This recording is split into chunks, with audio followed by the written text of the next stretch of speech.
ಶ್ರೀ ಬಸವ ಟಿವಿಯ ಸಮಸ್ತ ವೀಕ್ಷಕರಿಗೆ ಅನುಭವಗೋಷ್ಠಿ ಕಾರ್ಯಕ್ರಮಕ್ಕೆ ಸ್ವಾಗತ ಸುಸ್ವಾಗತ. ವೀಕ್ಷಕರೇ, ಈ ಅನುಭವಗೋಷ್ಠಿ ಕಾರ್ಯಕ್ರಮ ನಮ್ಮ ಶ್ರೀ ಬಸವಾದಿ ಶರಣರು ಕೊಟ್ಟಿರುವ ಅನುಭವ ಮಂಟಪದ ಪರಿಕಲ್ಪನೆಯ ಆಧಾರದಲ್ಲಿ ಸಮಾಜದಲ್ಲಿ ಮನೆ ಮಾಡಿರುವ ಹಲವಾರು ಮೌಢ್ಯಗಳನ್ನು ಹೊಡೆದೂಡಿಸುವ ಸಲುವಾಗಿ ಇಲ್ಲಿ ನಾನಾ ಥರದ ಚರ್ಚೆ, ಅನೇಕ ವಿಷಯಗಳೊಂದಿಗೆ ಚರ್ಚೆ ಮಾಡ್ತಾ ಬರ್ತಾ ಇದ್ದೀವಿ. ಹಲವು ವಿಷಯಗಳ ಅನಾವರಣ ಮಾಡ್ತಾ ಮಾತಿನ ಮಲ್ಲರನ್ನು ಕೂರಿಸಿಕೊಂಡು ಬಸವಾದಿ ಶರಣರ ಚಿಂತನೆಯಲ್ಲಿ ಸ್ವಲ್ಪ ಜಗಳ, ಸ್ವಲ್ಪ ವಾದ, ಸ್ವಲ್ಪ ಕೋಪ, ಸ್ವಲ್ಪ ತಾಪ, ಜೊತೆಗೆ ಸ್ವಲ್ಪ ಚಿಂತನೆ, ಇವೆಲ್ಲವೂ ಹದಭರಿತವಾದ ಮಿಶ್ರಣದೊಂದಿಗೆ ನಾವು ಅನುಭವಗೋಷ್ಠಿ ಕಾರ್ಯಕ್ರಮವನ್ನು ನಡೆಸ್ತಾನೆ ಬಂದಿದ್ವಿ ಹಲವಾರು ವಿಷಯಗಳೊಂದಿಗೆ. ಇಂದಿನ ಈ ವಿಷಯದಲ್ಲಿ, ಇಂದಿನ ಸಂಚಿಕೆಯಲ್ಲಿ ಲೋಕಜ್ಞಾನ ಮುಖ್ಯವೋ ಕೋಶಜ್ಞಾನವೋ ಮುಖ್ಯವೋ ಅನ್ನೋ ಒಂದು ವಿಷಯವನ್ನು ಮಾತಾಡಲಿಕ್ಕೆ ನಮ್ಮ ಸ್ಟುಡಿಯೋಗೆ 4 ಜನ ಅತಿಥಿಗಳನ್ನು ಬರಮಾಡ್ಕೊಂಡಿದ್ದೀವಿ. ಲೋಕಜ್ಞಾನವೇ ಮುಖ್ಯ, ಕೋಶಜ್ಞಾನಕ್ಕಿಂತ ಲೋಕಜ್ಞಾನವೇ ಮುಖ್ಯ ಅನ್ನೋ ವಿಷಯದ ಬಗ್ಗೆ ಮಾತಾಡಲಿಕ್ಕೆ ನಮ್ಮ ಮುಂದೆ ಸತೀಶ್ ಆರ್, ಇವರು ಪ್ರಾಂಶುಪಾಲರು, ಕಾಗದ ನಗರ ಆಂಗ್ಲ ಪ್ರೌಢಶಾಲೆ, ಭದ್ರಾವತಿಯಿಂದ ಆಗಮಿಸಿದ್ದಾರೆ. ಸರ್, ನಿಮಗೆ ಕಾರ್ಯಕ್ರಮಕ್ಕೆ ಸುಸ್ವಾಗತ, ಜೊತೆಗೆ ಶರಣಾರ್ಥಿಗಳು. ಶರಣಾರ್ಥಿ. ಇದೇ ವಿಷಯದ ಬಗ್ಗೆ, ಅಂದರೆ ಲೋಕಜ್ಞಾನವೇ ಮುಖ್ಯ ಅನ್ನೋ ವಿಷಯದ ಬಗ್ಗೆ ಮಾತಾಡಲಿಕ್ಕೆ ಶ್ರೀಮತಿ ಲತಾಮಣಿ ತುರುವೇಕೆರೆ, ಇವರು ಶಿಕ್ಷಕಿ, ಜೊತೆಗೆ ಕವಿಯತ್ರಿ, ತುರುವೇಕೆರೆಯಿಂದ ಆಗಮಿಸಿದ್ದಾರೆ. ಮೇಡಮ್, ನಿಮಗೂ ಕೂಡ ಕಾರ್ಯಕ್ರಮಕ್ಕೆ ಸುಸ್ವಾಗತ, ಜೊತೆಗೆ ಶರಣಾರ್ಥಿಗಳು. ಶರಣಾರ್ಥಿ ಸರ್. ಲೋಕಜ್ಞಾನಕ್ಕಿಂತ ಕೋಶಜ್ಞಾನ ಮುಖ್ಯ ಅನ್ನೋ ವಿಷಯದ ಬಗ್ಗೆ ಮಾತಾಡಲಿಕ್ಕೆ ನಮ್ಮ ಮುಂದೆ 2 ಅತಿಥಿಗಳಿದ್ದಾರೆ. ಶ್ರೀಯುತ ಕೊಟ್ರೇಶ್ ಉಪ್ಪಾರರು, ಇವರು ಸಂಸ್ಥಾಪಕರು, ಕೇಂದ್ರ ಕನ್ನಡ ಸಾಹಿತ್ಯ ವೇದಿಕೆ, ಹಾಸನದಿಂದ ಆಗಮಿಸಿದ್ದಾರೆ. ಸರ್, ನಿಮಗೂ ಕೂಡ ಕಾರ್ಯಕ್ರಮಕ್ಕೆ ಸುಸ್ವಾಗತ, ಜೊತೆಗೆ ಶರಣಾರ್ಥಿಗಳು. ಕೋಶಜ್ಞಾನನೇ ಮುಖ್ಯ ಅನ್ನೋ ವಿಷಯದ ಬಗ್ಗೆ ಮಾತಾಡಲಿಕ್ಕೆ ನಮ್ಮ ಮುಂದೆ ಶ್ರೀಯುತ ಪ್ರಸನ್ನ ಕುಮಾರ್ ಸುರೆ, ಇವರು ಶಿಕ್ಷಕರು, ಸಾಹಿತಿಗಳು, ಹಾಸನದಿಂದ ಆಗಮಿಸಿರ್ತಾರೆ. ಸರ್, ನಿಮಗೂ ಕೂಡ ಕಾರ್ಯಕ್ರಮಕ್ಕೆ ಸುಸ್ವಾಗತ, ಜೊತೆಗೆ ಶರಣಾರ್ಥಿಗಳು. ಪುಸ್ತಕದಿ ದೊರೆತರಿವು ಮಸ್ತಕದಿ ತಳೆದ ಮಣಿ, ಚಿತ್ತದೋಳು ಬೆಳೆದರಿವು ತರು ತಳೆದ ಪುಷ್ಪ, ವಸ್ತು ಸಾಕ್ಷಾತ್ಕಾರ ಒಂತಿರೀಕ್ಷಣೆಯಿಂದ ಶಾಸ್ತ್ರತನದಿಂದಲ್ಲ ಮಂಕುತಿಮ್ಮ. DVG ಅವರ ಈ ಒಂದು ಸಾಲುಗಳನ್ನು ನೋಡ್ತಾ ಹೋದರೆ ಪುಸ್ತಕದ ಅರಿವು, ಜೊತೆಗೆ ಚಿತ್ತದೋಳು ಬೆಳೆತಿರತಕ್ಕಂಥ ಅರಿವು, ಇದು ಕೋಶಜ್ಞಾನದಿಂದ ಬರ್ತಕ್ಕಂಥದ್ದು ಅಥವಾ ಲೋಕಜ್ಞಾನದಿಂದ ಬರ್ತಕ್ಕಂಥದ್ದು ಅನ್ನೋ ಒಂದು ಮಹತ್ವದ ಚರ್ಚೆ ಇವತ್ತು ನಡೀತಾ ಇದೆ. ಬಹುಶಃ ನಾವೆಲ್ಲ ಸಮಾಜದಲ್ಲಿ ನೋಡ್ತಾ ಇರ್ತೀವಿ, all graduates are not educated. ಅಂದರೆ ಇಲ್ಲಿ ಅವರು ಗ್ರ್ಯಾಜುಯೇಟು ಎಜುಕೇಟೆಡ್ ಆಗಬೇಕು ಅಂತಂದರೆ ಅವ್ರ ಶಿಕ್ಷಣದ ಜೊತೆಗೆ ಅವರು ಲೋಕಜ್ಞಾನವನ್ನು ಹೊಂದಿರಬೇಕಾಗುತ್ತೆ. ಸಮಾಜದ ಅರಿವನ್ನು ಅನುಭವಾತ್ಮಕ ಅಂಶಗಳಿಂದ ಅವರು ತನ್ನ ಜೀವನದಲ್ಲಿ ಕಟ್ಕೊಂಡಿದ್ದೇ ಆದರೆ ಅವರ ಒಂದು ನಿಜವಾದಂತಹ ಒಂದು ಎಜುಕೇಟೆಡ್ ಅನ್ಸ್ಕೊಳ್ತಾರೆ. ಅದಕ್ಕೋಸ್ಕರ ಕೆಲವು ಕಡೆ ಹೇಳ್ತಿರ್ತಾರೆ, ಎಲ್ಲ ಒಂದು ಗ್ರಾಜ್ಯುಯೇಟ್ ಅಂತಕ್ಕಂಥದ್ದು ಒಂದು ಸರ್ಟಿಫಿಕೇಟ್ ಅಷ್ಟೇ, ಬಟ್ ನೀವು ಎಜುಕೇಟೆಡ್ ಆಗಬೇಕಂದ್ರೆ ಲೋಕಜ್ಞಾನ ಮತ್ತು ಕೋಶಜ್ಞಾನ ಎರಡೂ ಮುಖ್ಯ ಅಂತಕ್ಕಂಥ ಅಂಶ ಎಲ್ಲರಲ್ಲೂ ಕೂಡ ನೋಡಬೇಕು. ಇಲ್ಲಿ ಹಾಗಿದ್ರೆ ಈ ಪುಸ್ತಕ ಜ್ಞಾನದಿಂದ ದೊರೆತಿದ್ದೇನು, ಅನುಭವಾತ್ಮಕ ಲೋಕಜ್ಞಾನದಿಂದ ದೊರೆತಿದ್ದೇನು, ಇವೆಲ್ಲರ ಒಂದು ಚರ್ಚೆಯೊಂದಿಗೆ ಇವತ್ತು ನಾವು ಸಾಕ್ತಾ ಇದ್ದೀವಿ. ಬನ್ನಿ, ಹಾಗಿದ್ರೆ ಲೋಕಜ್ಞಾನದಿಂದ ನಮಗೆ ಸಿಗ್ತಕ್ಕಂಥದ್ದು ಅಂಶಗಳೇನು, ಅಥವಾ ಪುಸ್ತಕ ಜ್ಞಾನದಿಂದ ನಮಗೆ ಸಿಗ್ತಕ್ಕಂಥ ಅಂಶಗಳೇನು, ಇದರಲ್ಲಿ ಯಾವುದು ತುಂಬ ಮುಖ್ಯ, ಯಾವುದನ್ನು ಅನುಸರಿಸಿ ನಾವು ಮುಂದೆ ಸಾಗಬೇಕಾಗುತ್ತೆ, ಈ ಎಲ್ಲ ಅಂಶಗಳನ್ನು ಚರ್ಚೆ ಮಾಡಲಿಕ್ಕೆ ನಮ್ಮ ಮುಂದೆ ಬಂದಿರತಕ್ಕಂಥ ಅತಿಥಿಗಳನ್ನು ನಾನೀಗ ಮಾತಾಡ್ಸಲಿಕ್ಕೆ ಹೋಗ್ತಾ ಇದ್ದೀನಿ. ಮೊದಲನೇದಾಗಿ ಕೋಶಜ್ಞಾನ ಮುಖ್ಯ ಅನ್ನೋ ವಿಷಯದ ಬಗ್ಗೆ ಮಾತಾಡಲಿಕ್ಕೆ ಬಂದಿರತಕ್ಕಂಥ ಶ್ರೀಯುತ ಕೊಟ್ರೇಶ್ ಉಪ್ಪಾರವ್ರ ಬಳಿ ಹೋಗ್ತಾ ಇದ್ದೀನಿ. ಸರ್, ಈಗ ಒಂದು ಜ್ಞಾನದ ವಿಷಯಕ್ಕೆ ಬಂದಾಗ ಸರ್ವ ಮೂಲಗಳಿಂದಲೂ ಕೂಡ ಜ್ಞಾನದ ಅರಿವು ಪಡಿತಕ್ಕಂಥದ್ದೇ ನಿಜವಾದಂಥ ಶಿಕ್ಷಣ ಅಂತ. ಇಲ್ಲಿ ಕೋಶಜ್ಞಾನವೇ ಮುಖ್ಯ ಅನ್ನೋ ನಿಮ್ಮ ವಾದದಲ್ಲಿ ಬೆಳಕಿಗೆ ಬರ್ತಕ್ಕಂಥ ಅಥವಾ ನೀವು ವಾದ ಮಾಡ್ತಕ್ಕಂಥ ಪ್ರಮುಖ ಅಂಶಗಳು ಯಾವುವು ಅಂತ? ಬಸವ ಟಿವಿಯ ಸಮಸ್ತ ವೀಕ್ಷಕ ಬಂಧುಗಳಿಗೆ ಶರಣಾರ್ಥಿ. ಒಂದು ಒಳ್ಳೆ ಚರ್ಚೆಯನ್ನು ಮಾಡ್ತಾ ಇದ್ದೀವಿ. ಈ ಜ್ಞಾನ ಅನ್ನೋದ್ರಲ್ಲೇ ಮುಖ್ಯವಾಗಿ ಬರ್ತಕ್ಕಂಥದ್ದು ಶಿಕ್ಷಣ ಮತ್ತು ಕಲಿಕೆಯಿಂದ ನಮಗೆ ಜ್ಞಾನ ಸಂಪಾದಿಸ್ಲಿಕ್ಕೆ ಸಾಧ್ಯ. ಒಂದು ಕಡೆ ಸರ್ವಜ್ಞ ಹೇಳ್ತಾರೆ, ಜ್ಞಾನದಿಂದಲೇ ಹೇವೋ ಜ್ಞಾನದಿಂದಲೇ ಪರವೋ, ಜ್ಞಾನವಿಲ್ಲದಿರೆ ಸಕಲವೂ ತನಗಿದ್ದು ಹಾನಿ ಕಾಣಯ್ಯ ಸರ್ವಜ್ಞ ಅಂತ. ಈ ನಾವು ಐಹಿಕ ಮತ್ತು ಬದುಕು ಮತ್ತು ಪಾರಮಾರ್ಥಿಕ ಬದುಕು ಎರಡೂ ನಮಗೆ ಸಿದ್ಧಿಸಬೇಕಾದ್ರೆ ನಮಗೆ ಜ್ಞಾನ ಬೇಕು. ಅದು ನಾವು ಓದಬೇಕಾಗುತ್ತೆ, ಕೋಶವನ್ನು ಓದಬೇಕಾಗುತ್ತೆ. ನಾವು ಅದಕ್ಕಾಗಿ ಹೇಳ್ತೀವಿ, ಗಾದೆ ಇದೆ, ದೇಶ ಸುತ್ತಿ ನೋಡು ಅಥವಾ ಕೋಶ ಓದಿ ನೋಡು. ಎಷ್ಟು ಜನರಿಗೆ ದೇಶ ಸುತ್ತಿ ನೋಡೋಕ್ಕಾಗುತ್ತೆ? ಎರಡರಲ್ಲಿ ಯಾವ್ದಾದ್ರು ಒಂದು ಮಾಡ್ಲೇಬೇಕು. ಆದ್ರಿಂದ ಕೂತಲ್ಲೇ ನಾವು ದೇಶವನ್ನ ಅರ್ಥಕೊಳ್ಬೇಕು, ಕೂತಲ್ಲೇ ಲೋಕವನ್ನು ಅರ್ಥಕೊಳ್ಬೇಕು ಅಂತಂದ್ರೆ ನಮಗೆ ಓದು ಬಹಳ ಮುಖ್ಯ. ಬಸವಣ್ಣವ್ರು ಒಂದು ಕಡೆ ಬಹಳ ಸೊಗಸಾಗಿ ಹೇಳ್ತಾರೆ, ಜ್ಞಾನದ ಬಲದಿಂದ ಅಜ್ಞಾನದ ಕೇಡು ನೋಡಯ್ಯ, ಜ್ಯೋತಿಯ ಬಲದಿಂದ ತಮಂದದ ಕೇಡು ನೋಡಯ್ಯ, ಸತ್ಯದ ಬಲದಿಂದ ಅಸತ್ಯದ ಕೇಡು ನೋಡಯ್ಯ, ಪರುಷದ ಬಲದಿಂದ ಅವಲೋಹದ ಕೇಡು ನೋಡಯ್ಯ, ಕೂಡಲ ಸಂಗಮ ಶರಣರ ಅನುಭಾವದ ಬಲದಿಂದ ಎನ್ನ ಭವದ ಕೇಡು ನೋಡಯ್ಯ ಅಂತ. ಇಲ್ಲಿ ಓದುವಿಕೆ, ತಿಳುವಳಿಕೆ ಇವೆಲ್ಲವೂ ಇದಾವಲ್ಲ ಬಹಳ ಮುಖ್ಯ. ಇಲ್ಲಿ ವಚನವನ್ನ ಓದಿಸುವುದರ ಮುಖೇನ, ವಚನವನ್ನ ಬರೆಸುವುದರ ಮುಖೇನ, ಒಂದು ಸಾಹಿತ್ಯವನ್ನು ಪೋಷಣೆ ಮಾಡುವುದರ ಮುಖೇನ ಶಿವಶರಣರು ಕ್ರಾಂತಿಯನ್ನ ಮಾಡಿದಂಥದ್ದು ಜ್ಞಾನ ಪಸರಿಸ್ತಕ್ಕಂಥದ್ದು ನೋಡ್ತೀವಿ. ನಮ್ಮಲ್ಲಿರ್ತಕ್ಕಂಥ ಒಂದು ಅಜ್ಞಾನ ಹೋಗ್ಬೇಕಂದ್ರೆ ನಮಗೆ ಜ್ಞಾನ ಬೇಕು. ಜ್ಞಾನ ಬೇಕು, ನಾವು ಜ್ಞಾನವನ್ನು ಸಂಪಾದಿಸಬೇಕು ಅಂತಂದ್ರೆ ನಾವು ಕೋಶವನ್ನು ಓದಬೇಕಾಗುತ್ತೆ. ನಮ್ಮ ಹಿಂದಿನ ಪುರಾಣ ಪುಣ್ಯಕಥೆಗಳನ್ನು ಓದಬೇಕಾಗುತ್ತೆ, ಮಹಾಕಾವ್ಯಗಳನ್ನು ಅಧ್ಯಯನ ಮಾಡಬೇಕಾಗುತ್ತೆ. ರಾಮಾಯಣ ಮಹಾಭಾರತದಂಥ ಒಂದು ಮಹತ್ ಕಾವ್ಯಗಳನ್ನು ಅಧ್ಯಯನ ಮಾಡಿ ಜೀವನದ ಮೌಲ್ಯಗಳನ್ನು ನಾವು ರೂಢಿಸ್ಕೊಳ್ಬೇಕಾಗುತ್ತೆ. ಆದ್ರಿಂದ ಓದುವಿಕೆ ಇದೆಯಲ್ಲ ನಮ್ಮ ಜೀವನದ ದಿಕ್ಕನ್ನು ಬದಲಾಯಿಸುತ್ತೆ. ಇವತ್ತು ಲೋಕಜ್ಞಾನ ಮತ್ತು ಕೋಶಜ್ಞಾನ ಎರಡಿದ್ದಾವೆ. ಲೋಕಜ್ಞಾನ ಅದು ಅನುಭವ ಕೊಡುತ್ತೆ ಅಂತಂದು ಅವರು ವಾದ ಮಾಡಬಹುದು. ಬಹುಮುಖ್ಯವಾಗಿ ಇವತ್ತಿನ ವರ್ತಮಾನದಲ್ಲಿ ಯಾವ ಜ್ಞಾನ ಮಹತ್ವ? ಇವತ್ತೇನಾದ್ರೂ ನಾವು ಅಚೀವ್ಮೆಂಟ್ ಮಾಡ್ತಾ ಇದ್ದೀವಿ, ಒಂದು ಕ್ಷೇತ್ರಕ್ಕೆ ನಾನು ಉದ್ಯೋಗಕ್ಕೆ ಹೋಗ್ತಾ ಇದ್ದೀನಿ ಅಂದ್ರೆ ನನಗೆ ಲೋಕಜ್ಞಾನ ಐತೆ, ನನಗಿದು ಕೊಡಿ ಅಂತಂದ್ರೆ ಯಾರ ಅರ್ಹತೆಯನ್ನು ಕೊಡ್ತಾರೆ? ನನಗೆ ಕೋಶಜ್ಞಾನ ಬೇಕು. ಲೋಕಜ್ಞಾನದಿಂದ ಯಾರ ಸರ್ಟಿಫಿಕೇಟ್ ಕೊಡ್ತಾರೆ ನಿಮಗೆ? ನಾನು ಸಂಪೂರ್ಣ ಲೋಕಜ್ಞಾನ ಐತೆ, ನಾನು ಅದನ್ನ ತಿಳ್ಕ ಸರ್ಟಿಫೈ ಮಾಡ್ಯಾರ ಯಾರು? ಈಗ ವೈದ್ಯಕೀಯ ಕ್ಷೇತ್ರಕ್ಕೆ ಹೋಗ್ಬೇಕು, ವೈದ್ಯಕೀಯ ಕ್ಷೇತ್ರಕ್ಕೆ ಹೋಗ್ಬೇಕಂತಂದ್ರೆ ನಿಗದಿತವಾದಂಥ ಓದನೆ MBBS ಅನ್ನ ಓದಬೇಕು, ಅಲ್ಲಿ ಕೋಶಜ್ಞಾನನೇ ಬೇಕು. ನನಗೆ ಲೋಕಜ್ಞಾನ ಐತೆ, ನಾನು ಡಾಕ್ಟರ್ ಆಗಿಬಿಡ್ತೀನಿ ಅಂದ್ರೆ ಯಾರು ಬಿಡ್ತಾರೆ? ಎಲ್ಲಿ ಅವಕಾಶ ಇದೆ? ನಾನೊಂದು ಬಿಲ್ಡಿಂಗ್ ಕನ್ಸ್ಟ್ರಕ್ಷನ್ ಮಾಡಬೇಕು, ಇಂಜಿನಿಯರಿಂಗ್ ಓದಬೇಕು, ಅಲ್ಲಿ ಕೋಶಜ್ಞಾನನೇ ಬೇಕು, ಲೋಕಜ್ಞಾನ ಅಲ್ಲ. ಲೋಕಜ್ಞಾನ ಇರಬಹುದು, ಇಂಜಿನಿಯರಿಗಿಂತ ಬುದ್ಧಿವಂತ ರೈತರು ಇರ್ಬೋದು, ಅಥವಾ ವೈದ್ಯರಿಗಿಂತ ಬುದ್ಧಿವಂತರು ನಮ್ಮ ಹಳ್ಳಿಗರು ಇರ್ಬೋದು, ನಾನು ಇಲ್ಲ ಅಂತ ಕಡೆಗಣಿಸ್ತಾ ಇಲ್ಲ. ಆದ್ರೆ ಯಾವುದು ಮಹತ್ವ ಅಂತ ಇದರ ವೈದ್ಯರಿಗಿಂತ ಅತ್ಯುನ್ನತವಾದಂತ ಒಂದು ಶುಶ್ರೂಷೆ ಕೊಡ್ತಕ್ಕಂಥ ನಮ್ಮ ಹಳ್ಳಿಗರಿದ್ದಾರೆ, ಜನಪದರಿದ್ದಾರೆ. ಆದ್ರೆ ಅದು ಅಥೆಂಟಿಕೇಟೆಡ್ ಅಲ್ಲ.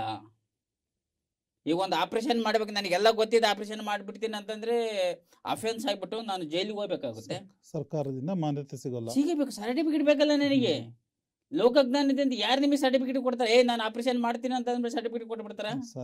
ಓದಬೇಕು, MBBS 5 ವರ್ಷ, ಇಂಜಿನಿಯರಿಂಗ್ ಓದಬೇಕು 8 ಸೆಮ್ನು, ಹಂಗಾದ್ರೆ ಮಾತ್ರ ನಿಮಗೆ ಸರ್ಟಿಫಿಕೇಟ್ ಬರುತ್ತೆ. ಡಿಪ್ಲೊಮಾ ಇರ್ಬೋದು, ಪ್ರತಿಯೊಂದು. ಈ ಒಬ್ಬ ಶಿಕ್ಷಕ ಆಗ್ಬೇಕು ಅಂತಂದ್ರೆ ನಾನು ಒಳ್ಳೆ ಮಾತುಗಾರ ಆಗಿರ್ತಾರೆ. ನಾವು ನಮ್ಮ ರೈತರನ್ನ ಅನಕ್ಷರಸ್ಥರನ್ನ ನಾವು ಕಡೆಗಣನೆ ಮಾಡಂಗಿಲ್ಲ.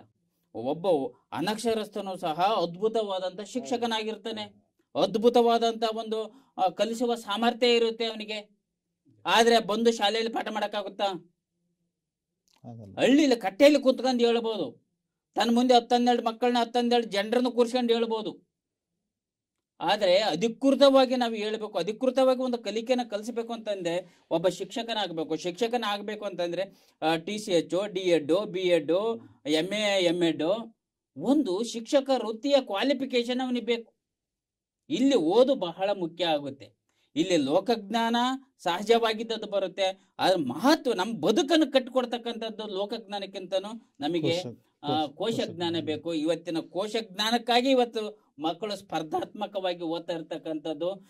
ನೀವುಗಳೆಲ್ಲ ನಮ್ಮ ಮಕ್ಕಳಿಗೆ ನಾವು ಲೋಕಜ್ಞಾನ ಸಾಕ್ಬಿಡ, ನೀನು ಶಾಲೆಗೆ ಹೋಗ್ಬೇಡ, ಬಾ ಹೊಲ ಐತೆ ಲೋಕಜ್ಞಾನದಲ್ಲೇ ಬದುಕನ ಅಂತ ಎಷ್ಟು ಜನ ಇದೀವಿ?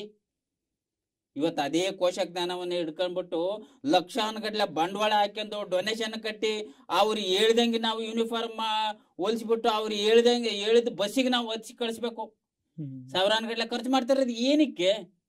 ಇದೇ ಕೋಶಜ್ಞಾನಕ್ಕೆ. ಆದ್ರಿಂದ ಲೋಕಜ್ಞಾನಕ್ಕಿಂತ ಕೋಶಜ್ಞಾನ ಬಹಳ ಮಹತ್ವ. ವರ್ತಮಾನದಲ್ಲಿ ಅವ್ರು ಏನೇ ಚರ್ಚೆ ಮಾಡಬಹುದು, ವಾದ ಮಾಡಬಹುದು, ಆದ್ರೆ ನಾವು ವರ್ತಮಾನ ಮತ್ತು ವಾಸ್ತವವಾಗಿ ಯೋಚನೆ ಮಾಡೋದಾದ್ರೆ ನಮಗೆ ಕೋಶಜ್ಞಾನ ಬಹಳ ಮುಖ್ಯ ಅಂತ ನನ್ನ ವಾದ. ಒಳ್ಳೆಯ ಅಂಶಗಳನ್ನು ಹೇಳಿದ್ರಿ ಸರ್. ಇಂದಿನ ಆಧುನಿಕ ಜಗತ್ತನ್ನು ನಾವು ಪರಿಗಣನೆಗೆ ತೆಗೆದುಕೊಂಡಿದ್ದೇ ಆದರೆ ಆಧುನಿಕ ಜಗತ್ತಿನಲ್ಲಿ ನಾವು ಉತ್ತಮವಾಗಿ, ಶ್ರೀಮಂತವಾಗಿ ಅಥವಾ ನಮ್ಮ ಜೀವನದ ಅವಶ್ಯಕತೆಗಳನ್ನು ಪೂರೈಸಿಕೊಳ್ಳಲು ತೃಪ್ತಿಕರವಾಗಿ ಜೀವನ ನಡೆಸಬೇಕು ಅಂತಂದರೆ ಕೋಶ ಜ್ಞಾನವನ್ನು ಪರಿಗಣಿಸ್ತಾನೆ. ನಮ್ಮ ವೃತ್ತಿಪರವಾಗಲಿ ಅಥವಾ ಕಂಪನಿಗಳಲ್ಲಾಗಲಿ ಅಥವಾ ಸರ್ಕಾರಿ ಉದ್ಯೋಗಗಳಲ್ಲಾಗಲಿ ಅವ್ರು ಹೇಳಿರ್ತಕ್ಕಂಥ ಎಲ್ಲ ವಾದನೂ ಕೂಡ ತುಂಬ ಗಮನಾರ್ಹವಾಗಿರ್ತಕ್ಕಂಥ ಅಂಶ ಮತ್ತು ಸತ್ಯ ಮತ್ತು ವಾಸ್ತವಾಂಶ ಕೂಡಿದ್ದು. ಇವುಗಳ ಜೊತೆಗೆ ಸಮಾಜ ಇದನ್ನು ಪರಿಗಣನೆ ಮಾಡ್ತಾ ಇದೆ. ನಮ್ಮ ಪುಸ್ತಕದ ಜ್ಞಾನ ಅಥವಾ ನೀವು ಸರ್ಟಿಫಿಕೇಟ್ ತಂದ್ರೇ ನಿಮಗೆ ಉದ್ಯೋಗ ಸಿಗ್ತಾ ಅಂತಕ್ಕಂಥ ಈ ಕಾಲದಲ್ಲಿ ಇಲ್ಲ, ನೀವು ಪುಸ್ತಕಕ್ಕಿಂತ ಲೋಕಜ್ಞಾನನೇ ಮುಖ್ಯ. ಇಲ್ಲಿ ಸ್ವಾಮಿ ವಿವೇಕಾನಂದರ ಒಂದು ಮಾತನ್ನು ನೆನಪಿರುತ್ತೆ, ಶಿಕ್ಷಣವೆಂದರೆ ಬರೀ ಓದಲ್ಲ, ಬರೀ ಜ್ಞಾನವೂ ಅಲ್ಲ, ಅದೊಂದು ಮಾನವೀಯತೆಯ ವಿಕಾಸ. ಆ ಮಾನವೀಯತೆಯ ವಿಕಾಸ ನೀವು ಪುಸ್ತಕದಲ್ಲಿ ಕಾಣ್ತಿರೋ ಅಥವಾ ಲೋಕಜ್ಞಾನದಲ್ಲಿ ಕಾಣ್ತಿರೋ, ಅವರ ಒಂದು ವಾದಕ್ಕೆ ನಿಮ್ಮ ಪ್ರತಿವಾದ ಏನು ಅಂತ? ಶ್ರೀ ಬಸವ ಟಿವಿಯ ಸಮಸ್ತ ವೀಕ್ಷಕರಿಗೆ ಶರಣಾರ್ಥಿ. ಇವತ್ತು ಒಂದು ಒಳ್ಳೆಯ ವಿಚಾರದ ಬಗ್ಗೆ ಚರ್ಚೆ ಮಾಡ್ತಾ ಇದ್ದೀವಿ. ಏನು, ವ್ಯಕ್ತಿಯ ಬದುಕಿಗೆ ಲೋಕಜ್ಞಾನ ಮುಖ್ಯನೋ ಅಥವಾ ಕೋಶಜ್ಞಾನ ಮುಖ್ಯನೋ ಅನ್ನೋ ಲೆಕ್ಕಕ್ಕೆ. ಅಂದರೆ ಲೋಕಜ್ಞಾನ ಬೇಕು, ಕೋಶಜ್ಞಾನ ಬೇಕು ಅಂತ. ನಾವು ನಮ್ಮ ತಂಡದವ್ರು ಕೂತ್ಕೊಂಡಿದ್ದು ನಮಗೆ ಲೋಕಜ್ಞಾನನೇ ಮುಖ್ಯ ಅಂತ. ಈ ಸಂದರ್ಭದಲ್ಲಿ ಕೊಟ್ಟೆ ಸರ್ ಸಾಕಷ್ಟು ಉದಾಹರಣೆಯನ್ನು ಕೊಟ್ಟರು. ನಾವು ಅಷ್ಟೆಲ್ಲ ಡಿಗ್ರಿಯನ್ನು ಕೊಡಿಸೋದು ಕೂಡ ನಾವು ಕೋಶಜ್ಞಾನ ಸಿಗಬೇಕು ಮಕ್ಕಳಿಗೆ ಅಂಥೇಳಿ. ಮತ್ತು ಅವರಿಗೆ ಒಂದು ಅಥೆಂಟಿಕೇಟೆಡ್ ಆಗಿ ಒಂದು ಸರ್ಟಿಫಿಕೇಟ್ ಸಿಗುತ್ತೆ. ಆ ಸರ್ಟಿಫಿಕೇಟ್ ತೋರಿಸ್ಬಿಟ್ಟು ಅವ್ರು ಏನು ಬೇಕಾದ್ರೆ ಮಾಡ್ಬೋದು. ಒಬ್ಬ ವೈದ್ಯನಾಗ್ಬೋದು, ಒಬ್ಬ ಇಂಜಿನಿಯರ್ ಆಗ್ಬೋದು, ಎಲ್ಲವೂ ನಡೆದು. ಕೋಶಜ್ಞಾನದಿಂದ ನಿಮಗೆ ಯಾವುದೇ ಒಂದು ಪದವಿಯ ಒಂದು ಪ್ರಮಾಣ ಪತ್ರ ಸಿಗ್ಬೋದು. ಆ ಪ್ರಮಾಣ ಪತ್ರದಲ್ಲಿ ಉಲ್ಲೇಖ ಮಾಡಿರ್ತಕ್ಕಂಥ ಡಿಗ್ರಿಯನ್ನು ಅನುಸರಿಸಿ ನೀವು ಜೀವನವನ್ನು ಹುಡ್ಕೊಂಡು ಹೋಗ್ಬೇಕಾಗತ್ತೆ. ಲೋಕಜ್ಞಾನದಲ್ಲಿ ಹಂಗಿಲ್ಲ. ಜಗತ್ತಿನ ಅರಿವು ಇರುತ್ತೆ ಅವನಿಗೆ. ಒಂದಲ್ಲ ಒಂದು ಉದ್ಯೋಗನ ಮಾಡಬೇಕು, ನನ್ನ ಬದುಕನ್ನು ರೂಪಿಸ್ಕೊಳ್ಳಬಹುದು ಅನ್ನೋ ಒಂದು ಪ್ರಜ್ಞೆ ಇರುತ್ತೆ. ನಿಮ್ಮ ಕೋಶಜ್ಞಾನ ಫಸ್ಟ್ ರ್ಯಾಂಕ್ ರಾಜುಗಳನ್ನು ಸೃಷ್ಟಿ ಮಾಡುತ್ತೆ. ಆದರೆ ನಮ್ಮ ಲೋಕಜ್ಞಾನ ಜಗತ್ತನ್ನು ಆಳ್ತಕ್ಕಂಥ ರಾಜಕಾರಣಿಗಳನ್ನು ಸೃಷ್ಟಿ ಮಾಡುತ್ತೆ. ಮತ್ತು ಉತ್ತಮವಾದ ವಾಗ್ಮಿಯನ್ನು ಸೃಷ್ಟಿ ಮಾಡುತ್ತೆ. ಒಂದು ಉತ್ತಮವಾದ ನೌಕರಿಯನ್ನು, ಸಹೋದ್ಯೋಗಿಯನ್ನು, ಸ್ವಂತ ಉದ್ಯೋಗ ಮಾಡ್ತಕ್ಕಂಥವ್ರ ವ್ಯಕ್ತಿಗಳನ್ನ ಸೃಷ್ಟಿ ಮಾಡುತ್ತೆ. ನೀವು ಒಂದು ಮಾತು ಹೇಳಿದ್ರು ಅವರು, ಕೊಟ್ರೆ ಸರ್ ಅವರು, ಇವತ್ತು ಒಬ್ಬ MBBS ಮಾಡದೇ ಇರ್ತಕ್ಕಂಥ ಯಾವುದೇ ಒಬ್ಬ ವ್ಯಕ್ತಿ, ಲೋಕಜ್ಞಾನ ಇರುವಂಥ ವ್ಯಕ್ತಿ ಆಪರೇಷನ್ ಮಾಡೋಕ್ಕೆ ಮುಂದಾದರೆ ಬಿಡ್ತಾರ ಜನ. ಯಾವುದೇ ಒಬ್ಬ ಇಂಜಿನಿಯರಿಂಗ್ ಪದವಿ ಪಡೆದೇ ಇರ್ತಕ್ಕಂಥ ವ್ಯಕ್ತಿ ಬಿಲ್ಡಿಂಗ್ ಕಟ್ಟಕ್ಕೆ ಹೋದರೆ ಬಿಡ್ತಾರ ಜನ ಅಂತ ಹೇಳಿದ್ರು. ನಾನು ಅನೇಕ ಕಡೆ ನೋಡಿದ್ದೀನಿ, ಕರ್ನಾಟಕದಂತೆ ಭಾರತಾದ್ಯಂತ ಅನೇಕ ಕಡೆ ನಾಟಿ ವೈದ್ಯ ಪದ್ಧತಿ ಕೊಡ್ತಕ್ಕಂಥ ಜನರನ್ನು ನೋಡಿದ್ದೀನಿ.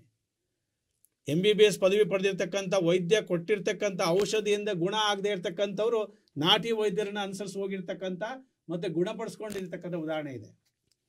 ಮತ್ತೊಂದು ಅಂಶ, ಇಲ್ಲಿ ಲೋಕಜ್ಞಾನದ ಪ್ರಜ್ಞೆ ಇಲ್ಲದರು, ಕೋಶಜ್ಞಾನವನ್ನು ಅನುಸರಿಸಿರೋರು ಒಂದು ಕುದುರೆಗೆ ಕಟ್ಟಿರ್ತಕ್ಕಂಥ ಒಂದು ಕಣ್ಣಿನ ಪಕ್ಕದಲ್ಲಿ ಕಟ್ಟಿರ್ತಕ್ಕಂಥ ಒಂದು ಇದಕ್ಕೆ ಹೋಲಿಸ್ತಾರೆ. ಯಾಕಂದರೆ ಅವ್ರದ್ದು ದಿಕ್ಕು ಒಂದೇ ಕಡೆ ಇರುತ್ತೆ, ಬೇರೆ ಕಡೆ ಹೋಗಬೇಕು ಅನ್ನೋ ಪ್ರಜ್ಞೆನೇ ಬರಲ್ಲ ಅವ್ರಿಗೆ. ತಾವು ತೆಗೆದುಕೊಂಡಿರ್ತಕ್ಕಂಥ ಡಿಗ್ರಿ ಅದಕ್ಕೆ ಅನುಸರಿಸೇ ಹೋಗ್ಬೇಕು, ನಾನು ಬೇರೆ ಉದ್ಯೋಗ ಮಾಡೋಕ್ಕೆ ಸಾಧ್ಯ ಇಲ್ಲ. ಅದಕ್ಕೆ ಇದು ಒಂದು ಧಾರಾವಾಹಿಲಿ ಬಂದಿರತಕ್ಕಂಥ ಒಂದು ಗೀತೆನ ಈ ಸಂದರ್ಭದಲ್ಲಿ ಹೇಳಕ್ಕೆ ಇಷ್ಟಪಡ್ತೀನಿ.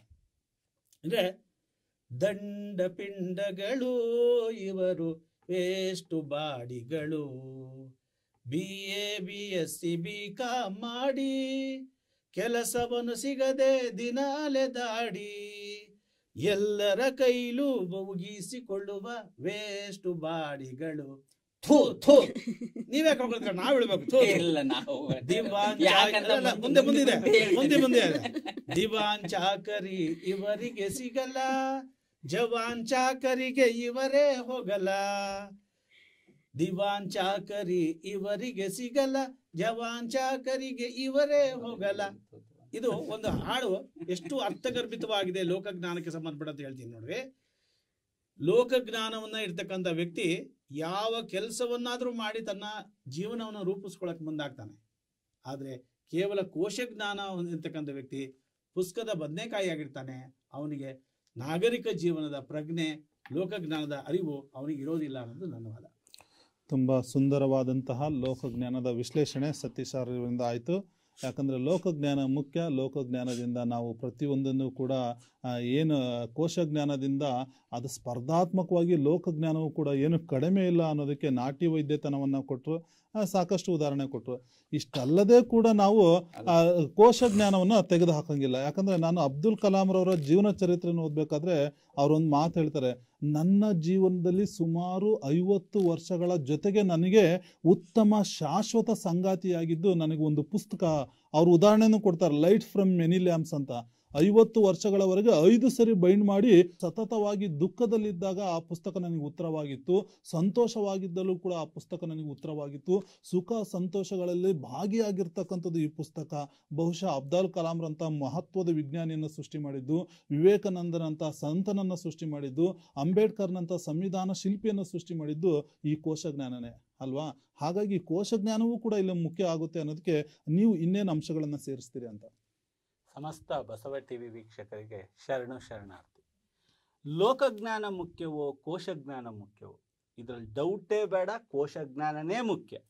ಯಾಕಂದ್ರೆ ಅದೇ ದೀಪ ಅದೇ ಬೆಳಕು, ಗೆಲ್ಲಬೇಕು ಹೊಸ ದಿನಕ್ಕಾಗಿ, ನೆನ್ನೆಯ ದುಃಖ ನಾಳೆಯ ಸುಖದ ಉಸಿರಾಗಬೇಕು, ಚೈತನ್ಯದ ನೂತನ ಬದುಕಿಗಾಗಿ ನಿತ್ಯ ಓದಬೇಕು. ಸರ್, ಕೋಶ ಓದೋದು ಅಂದ್ರೆ ಏನು ಸರ್?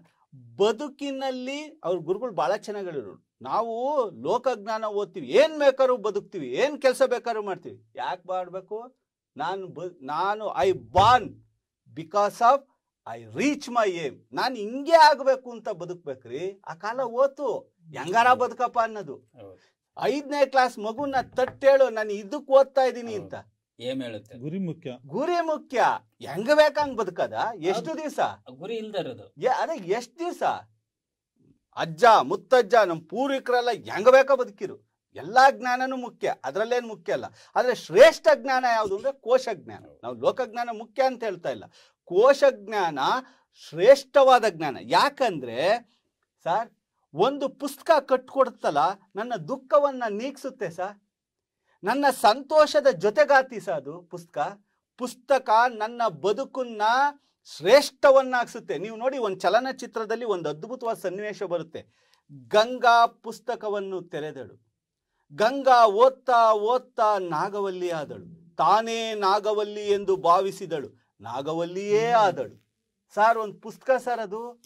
ಆ ಪುಸ್ತಕ ನನ್ನ ಮೇಲೆ ಬೀರುವ ಪ್ರಭಾವ ಇದೆಯಲ್ಲ, ನಾನೇ ಆಗ್ತೀನಿ, ಅದನ್ನ ಆ ಪಾತ್ರವಾಗ್ತೀನಿ. ಅದು ಓದು ಕಟ್ಕೊಡೋದು. ಲೋಕಜ್ಞಾನ ಹಂಗೆ ಕಟ್ಕೊಡುತ್ತಾ?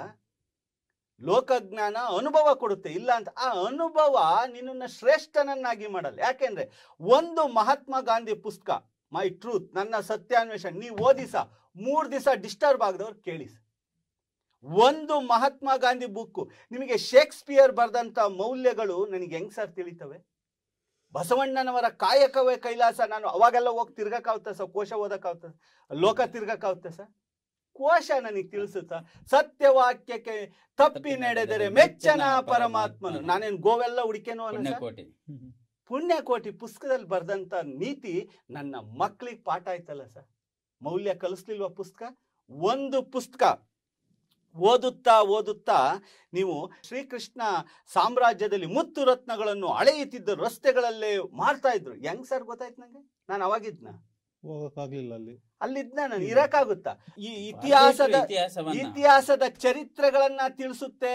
ಭಾರತ ಹೆಂಗೆ ವಿಶ್ವಗುರು ಆಯ್ತು, ಭಾರತ ಹೆಂಗೆ ಬದಲಾಗ್ತಾ ಹೋಯ್ತು. ಪುಸ್ತಕ ಅಲ್ವಾ ಸರ್ ನನಗೆ ಕಳಿಸಿದ್ದು? ನಮ್ಮ ಪೀಳಿಗೆಗೆ ಇತಿಹಾಸವನ್ನ ತಿಳಿಲಾರದ ಮಗು ಇತಿಹಾಸವನ್ನ ಸೃಷ್ಟಿ ಮಾಡಕ್ ಸಾಧ್ಯ ಇದೆಯಾ ಸರ್? ಇತಿಹಾಸವನ್ನ ನೀನು ನಿರ್ಮಾಣ ಮಾಡಬೇಕು, ನಿನ್ನ ಸಾಧನೆಗೆ ಮೆಟ್ಲಾಗ್ಬೇಕು. ಚಂದ್ರಲೋಕಕ್ಕೆ ಹೋಗ್ಬಿಟ್ಟು ನಾನು ಒಂದ್ಸರಿ ನೋಡ್ಕೊಂಬಂದು ಆಮೇಲೆ ಚಂದ್ರಲೋಕಕ್ಕೆ ಹೋಗಕ್ಕಾಗುತ್ತೆ ಸರ್? ಚಂದ್ರಲೋಕಕ್ಕೆ ಸಂಬಂಧಪಟ್ಟಂತ ಎಲ್ಲ ಪರಿಕರಗಳನ್ನ ನಾನು ಅಧ್ಯಯನ ಮಾಡಿ, ಅಲ್ಲಿ ಹೆಂಗ್ ಉಸಿರಾಡಬೇಕು, ಹೆಂಗೆ ಆಹಾರವನ್ನ ನಾನು ಹೆಂಗ್ ಹೋಗ್ಬೇಕು, ಅದೆಲ್ಲ ಅಧ್ಯಯನದಿಂದನೇ ಅಲ್ವಾ ಸರ್ ನಾನು ಹೋಗಕ್ ಸಾಧ್ಯ ಇರೋದು. ಲೋಕಜ್ಞಾನ ಅಲ್ಲಿ ಹೋಗ್ಬಿಟ್ಟು ಒಂದ್ಸರಿ ನೋಡ್ಕೊಂಬಂದು ಹೋಗಕ್ಕಾಗುತ್ತೆ ಸರ್? ಯಾರು ಪುಸ್ತಕವನ್ನು ಬಲವಾಗಿ ಪ್ರೀತಿಸುತ್ತಾರೋ ಅವರು ನಿಜವಾದ ಜ್ಞಾನದ ಪೂಜಾರಿಗಳಾಗುತ್ತಾರೆ. ಡಾಕ್ಟರ್ ಅಂಬೇಡ್ಕರ್ ಅವರು ಹೇಳಿದ್ರು, ನೀವು ಪುಸ್ತಕವನ್ನ ಪ್ರೀತಿಸ್ತಲೇ ಲೋಕವನ್ನ ತಿರುಗ್ತೀನಿ ಅಂತ. ಲೋಕ ತಿರುಗಿ ಜ್ಞಾನ ಅನುಭವ ಸಿಗುತ್ತೆ. ಆದ್ರೆ ಒಂದು ಶ್ರೇಷ್ಠ ಸಾಧಕನ ಜೊತೆಯಾಗಿ ಪುಸ್ತಕ ಇರಲೇಬೇಕು. ಕೋಶ ಜ್ಞಾನ ಮಾತ್ರ ನಿನ್ನನ್ನ ವ್ಯಕ್ತಿತ್ವದ ಜೊತೆಗೆ ಜ್ಞಾನಿಗಳಾಗ್ತಾರೆ. ಯಾಕೆಂದ್ರೆ ನಾಲೆಡ್ಜ್ ರೂಲ್ ದ ಪವರ್. ಇವತ್ತು ಜಗತ್ತನ್ನ ಆಳ್ತಿರೋದು ನಾಲೆಡ್ಜು. ಆ ನಾಲೆಡ್ಜು ನಿನಗೆ ಬರ್ಬೇಕು ಅಂದ್ರೆ ಬರೀ ಲೋಕನೇ ಸುತ್ಕೊಂಡು ಹೋಗ್ಬಿಟ್ರಾಗತ್ತ. ಫಸ್ಟ್ ರ್ಯಾಂಕ್ ರಾಜುನೇ ಆಗ್ಲಿ, ಫಸ್ಟ್ ರ್ಯಾಂಕ್ ರಾಜು ಆಗಕ್ಕೂ ಕೋಶ ಜ್ಞಾನ ಬೇಕಲ್ಲ. ಫಸ್ಟ್ ರ್ಯಾಂಕ್ ರಾಜು ಓದಿ ಜ್ಞಾನವಂತನಾಗಿ ಅವನಿಗೆ ಉದ್ಯೋಗ ದೊರಕಿದ ಮೇಲೆ ಪ್ರಾಣಿ ಪಕ್ಷಿಗಳು ಲೋಕ ತಿರುಗ್ತವೆ ಸರ್. ಯಾಕೆ ಸರ್ ಏನು ಸಾಧನೆ ಮಾಡಿಲ್ಲ? ಯಾಕೆ? ಯಾರ ಜ್ಞಾನಿ ಕೋಶ ಓದ್ದನು ಶ್ರದ್ಧೆಯಿಂದ ನಿಷ್ಠೆಯಿಂದ ಛಲದಿಂದ ಪುಸ್ತಕ ಓದಂತ ವ್ಯಕ್ತಿ ಯಾರ ಸಾಧನೆ ಮಾಡ್ದಂಗಿದಾರ?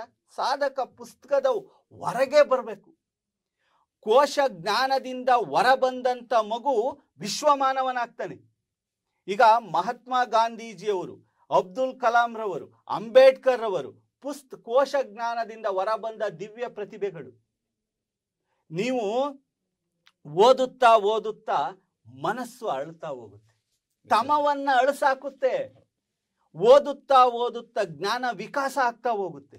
ಓದುತ್ತಾ ಓದುತ್ತಾ ನಾನು ಬೆಳೀತಾ ಹೋಗ್ತೀನಿ.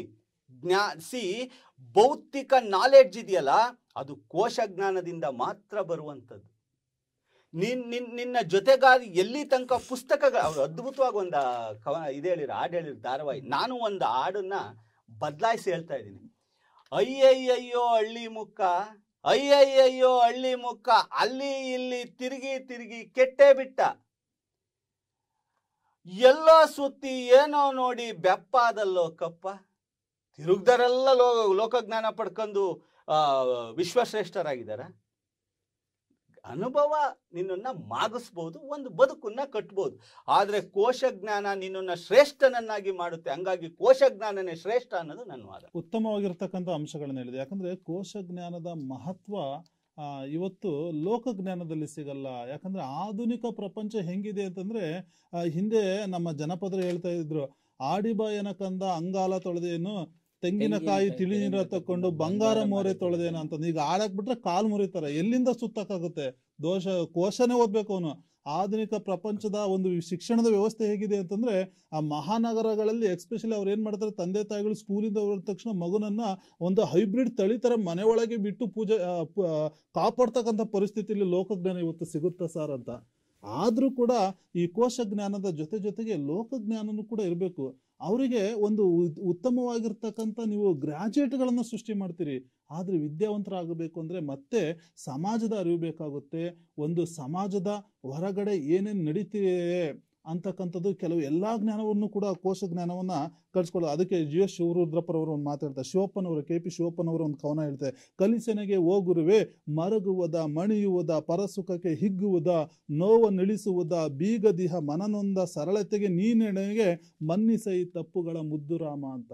ಇದನ್ನ ಕಲಿಸ್ಬೇಕು ಅಂತಕ್ಕಂಥದ್ದು. ಇದು ನಮ್ಮ ಶಿಕ್ಷಣದಲ್ಲಿ ಎಷ್ಟು ಮಟ್ಟಿಗೆ ಸಫಲ ಆಗಿದೆ, ಮತ್ತೆ ಅವರ ಒಂದು ಕೋಶ ಜ್ಞಾನವೇ ಮುಖ್ಯ ಅನ್ನೋದಕ್ಕೆ ನಿಮ್ಮ ಉತ್ತರ ಏನು ಅಂತ? ಓಂ ಶ್ರೀ ಗುರುಭ್ಯೋ ನಮಃ. ಶ್ರೀ ಬಸವ ಟಿವಿಯ ಸಮಸ್ತ ಸಹೃದಯ ವೀಕ್ಷಕ ಬಂಧುಗಳಿಗೆ ಶರಣಾರ್ಥಿ. ಇವತ್ತಿನ ನಮ್ಮ ಚರ್ಚಾ ವಿಷಯ ಲೋಕಜ್ಞಾನ ಮುಖ್ಯವಾ ಕೋಶಜ್ಞಾನ ಮುಖ್ಯವಾ ಅಂತ. ಅದು ಯಾವುದಕ್ಕೆ? ಬದುಕಿಗೆ, ನಮ್ಮ ಬದುಕಿಗೆ. ನಮ್ಮ ಬದುಕು ಸುಸ್ಥಿರವಾಗಿರಬೇಕು ಅಂದರೆ, ಒಂದು ಒಳ್ಳೆಯ ಹಾದಿಯಲ್ಲಿ ಸಾಕ್ತಾ ಇರಬೇಕು ಅಂದರೆ ಯಾವ ರೀತಿಯ ಒಂದು ಜ್ಞಾನ ಮುಖ್ಯ ಆಗತ್ತೆ ಅಂತ. ಅದಕ್ಕೆ ಲೋಕಜ್ಞಾನವೇ ಮುಖ್ಯ ಆಗತ್ತೆ ಅನ್ನೋದು ನನ್ನ ಒಂದು ವಾದ. ಯಾಕೆ ಅಂದರೆ ಒಂದು ಸಾಲನ್ನ ಹೇಳಕ್ಕೆ ಇಷ್ಟಪಡ್ತೀನಿ. ಎಂಥ ಲೋಕವಯ್ಯ ಇದು, ಎಂಥ ಲೋಕವಯ್ಯ, ಹೊಸತನವ ಕೊಡುವ ಹೊಸ ವಿಷಯ ಅರಿವ, ಹೊಸತನವ ಕೊಡುವ ಹೊಸ ವಿಷಯ ಅರಿವ, ಬಯಕೆ ತರುವ ಇದು ಎಂಥ ಲೋಕವಯ್ಯ, ಇದು ಎಂಥ ಲೋಕವಯ್ಯ.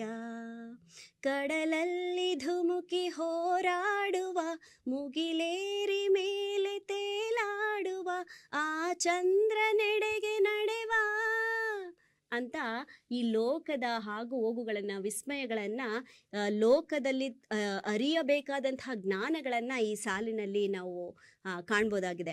ನಮ್ಮ ಎದುರಾಳಿ ಮಿತ್ರರು ಹೇಳ್ತಾ ಇದ್ರು, ಚಂದ್ರಲೋಕಕ್ಕೆ ಹೋಗೋಕ್ಕೆ ಮುಂಚೆ ಏನೆಲ್ಲ ಅಧ್ಯಾಪನಗಳನ್ನು ಮಾಡಬೇಕು, ಸುಮ್ಮನೆ ಹೋಗೋಕ್ಕಾಗುತ್ತಾ ಅಂತ.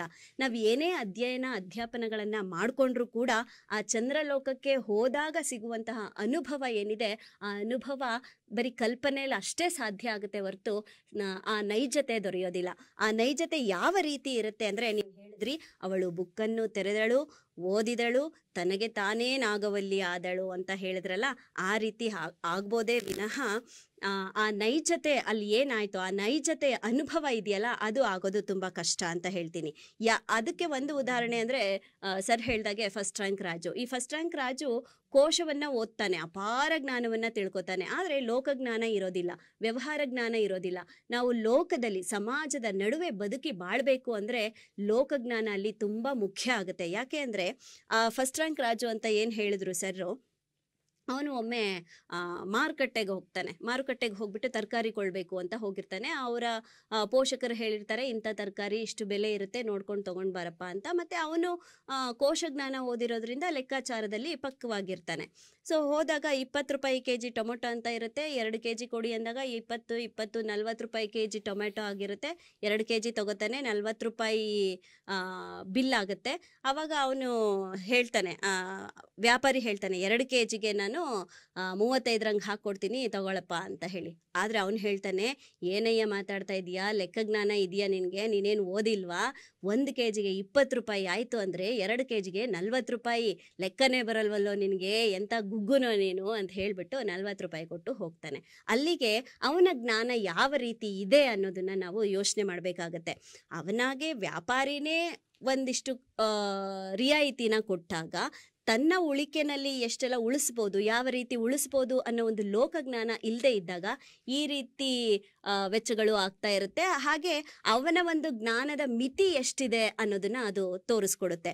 ಹಾಗೆ ಜನಪದರ ಬಗ್ಗೆ ಹೇಳ್ತಾ ಹೋಗ್ತಾ ಇದ್ರಿ. ಜನಪದದಲ್ಲಿ ಎಷ್ಟೊಂದು ನಾವು ಸಾಹಿತ್ಯಗಳನ್ನ ನೋಡ್ತಾ ಇದ್ದೀವಿ. ಜನಪದರು ಕಟ್ಟಿಕೊಟ್ಟಂತಹ ಸಾಹಿತ್ಯ ಇಂದಿಗೂ ಹಸಿರಾಗಿದೆ ಅನ್ನೋದಕ್ಕೆ ಕಾರಣ ಏನಪ್ಪಾ ಅಂದ್ರೆ, ಅವರು ತಮ್ಮ ಅನುಭವದಲ್ಲಿ ಏನು ಅನುಭವಿಸ್ತಾ ಇದ್ರು ಅದನ್ನೇ ಒಂದು ಮಾತಿನ ರೂಪದಲ್ಲಿ ಹೊರತರ್ತಾ ಇದ್ರು. ಆ ಮಾತಿನ ರೂಪಕ್ಕೆ ಒಂದು ಧಾಟಿಯನ್ನ ಸೇರಿಸ್ತಾ ಇದ್ರು, ಅದೇ ಸಾಹಿತ್ಯವಾಗಿ ಹೊರಹೊಮ್ಮತಿತ್ತು. ಇಂದಿಗೂ ಕೂಡ ಅದು ಹಸಿರಾಗಿದೆ. ಅದೇ ಕೋಶವನ್ನ ಓದಿದಂಥವ್ರು ರಚಿಸಿರುವಂತಹ ಸಾಹಿತ್ಯ ಹೇಗಿದೆ, ಅದು ಎಷ್ಟರ ಮಟ್ಟಿಗೆ ಜನಸಾಮಾನ್ಯರ ಮನಸ್ಸನ್ನ ತಲುಪಿದೆ ಅನ್ನೋದನ್ನು ಕೂಡ ನಾವಿಲ್ಲಿ ಯೋಚನೆ ಮಾಡಬೇಕಾಗತ್ತೆ. ಹಾಗೆ ಈ ಕೋಶಜ್ಞಾನ ಹೇಗಿದೆ ಅಂತ ಅಂದ್ರೆ, ನಾಗವಲ್ಲಿ ಓದು ಅಂತ ಅವ್ರು ಏನ್ ಹೇಳಿದ್ರು ಹಾಗೆ ಓದಿ ಓದಿ ಹಾಳಾಗೋದ ಕೂಚಂಬಟ್ಟ ಅಂತ ಏನೋ ಇದೆಯಲ್ಲ, ಆ ರೀತಿ ಆಗತ್ತೆ. ಪ್ರತಿಯೊಂದಕ್ಕೂ ಓದಿಗೆ ಒಳಗಾದಂಥ ವ್ಯಕ್ತಿಯ ಮನಸ್ಸು ಹೇಗಿರುತ್ತೆ ಅಂದ್ರೆ, ಯಾವುದೋ ಒಂದು ದೃಷ್ಟಾಂತವನ್ನ ನೋಡಿದಾಗ ತಾನು ಓದಿದ್ದನ್ನ ನೆನ್ಪು ಮಾಡ್ಕೋತಾನೆ. ಓದಿದ್ದಕ್ಕೂ ಅದಕ್ಕೂ ಲಿಂಕ್ ಮಾಡಿ, ಅಯ್ಯಯ್ಯೋ ಹೀಗಾಯ್ತಂತೆ, ಅವನು ವಿಷ ಕುಡಿದು ಸತ್ತನಂತೆ, ಫುಲ್ ಸ್ಟಾಪ್, ಏಕಾಯಿತಂತೆ ಕ್ವೆಶ್ಚನ್ ಮಾರ್ಕ್, ಈ ರೀತಿ ಓದುವಂತ ಅಭ್ಯಾಸವನ್ನ ಬೆಳೆಸ್ಕೊಂಡಿರ್ತಾರೆ.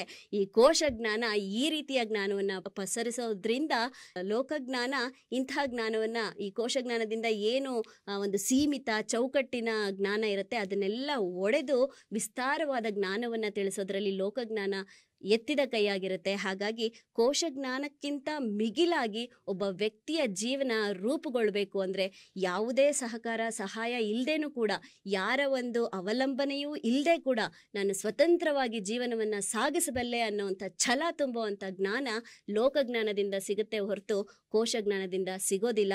ಆ ಕೋಶಜ್ಞಾನದಿಂದ ಆಗ್ತಾ ಇರೋದು ಆತ್ಮವಿಶ್ವಾಸವೇ ಇಲ್ಲದೆ ಇರೋವಂತಹ ಒಂದು ಕ್ರೂರತನಕ್ಕೆ ಅಥವಾ ಭರವಸೆಯನ್ನೇ ಕಳೆದುಕೊಂಡಂತಹ ಬದುಕಿಗೆ ಅದು ನಾಂದಿ ಆಗ್ತಾ ಇದೆ ಹೊರತು ಸ್ವತಂತ್ರವಾಗಿ ಜೀವಿಸುವಂತಹ ಸಾಮರ್ಥ್ಯ, ಶಕ್ತಿ, ಭರವಸೆ ನನಗಿದೆ ಅನ್ನೋ ಒಂದು ಧೈರ್ಯವನ್ನ ತುಂಬುವಂತ ಕೆಲಸವನ್ನ ಕೋಶಜ್ಞಾನ ಮಾಡ್ತಾ ಇಲ್ಲ ಅನ್ನೋದು ನನ್ನ ಒಂದು ವಾದ ಸರ್.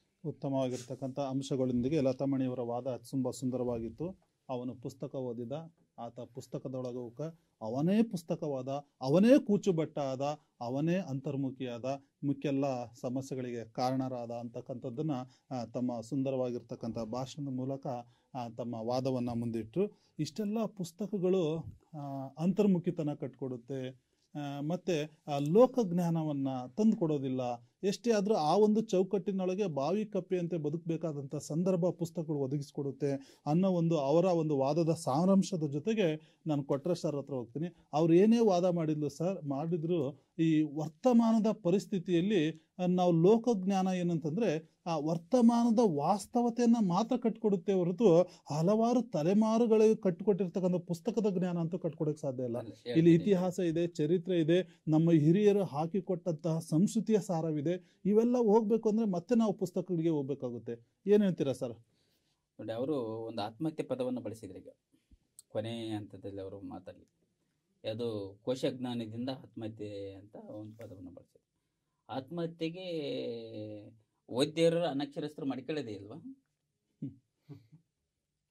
ಬಹುಶಃ ಕೋಶಜ್ಞಾನ ಓದಿ ಓದಿ ಅದ್ರಲ್ಲಿ ವಿಫಲತೆ ಕಂಡು ಆತ್ಮಹತ್ಯೆ ರಿಸಲ್ಟ್ಗಳಲ್ಲಿ ಕಾಣ್ತಾ ಅಂತಕ್ಕಂಥ ಇಲ್ಲ, ಒಂದು ವಾದ ರೈತರುಗಳು ಇರ್ಬೇಕೇನೋ ಆತ್ಮಹತ್ಯೆ ಮಾಡ್ಕೊಳ್ಳಲ್ವಾ? ಅದು ಯಾವ ಜ್ಞಾನ? ಕೋಶ ಲೋಕಜ್ಞಾನ. ಅಲ್ಲಿ ಆತ್ಮಹತ್ಯೆಗಳಾಗಲ್ವಾ? ಮನೆಯಲ್ಲಿ ಕುಟುಂಬದಲ್ಲಿ ಅವಿದ್ಯಾವಂತರುಗಳು ಆತ್ಮಹತ್ಯೆ ಮಾಡ್ಕೊಳ್ಳಲ್ವಾ? ಕೌಟುಂಬಿಕ ಕಲಹದಲ್ಲಿ ಆತ್ಮಹತ್ಯೆ ಮಾಡ್ಕೊಳ್ಳಲ್ವಾ?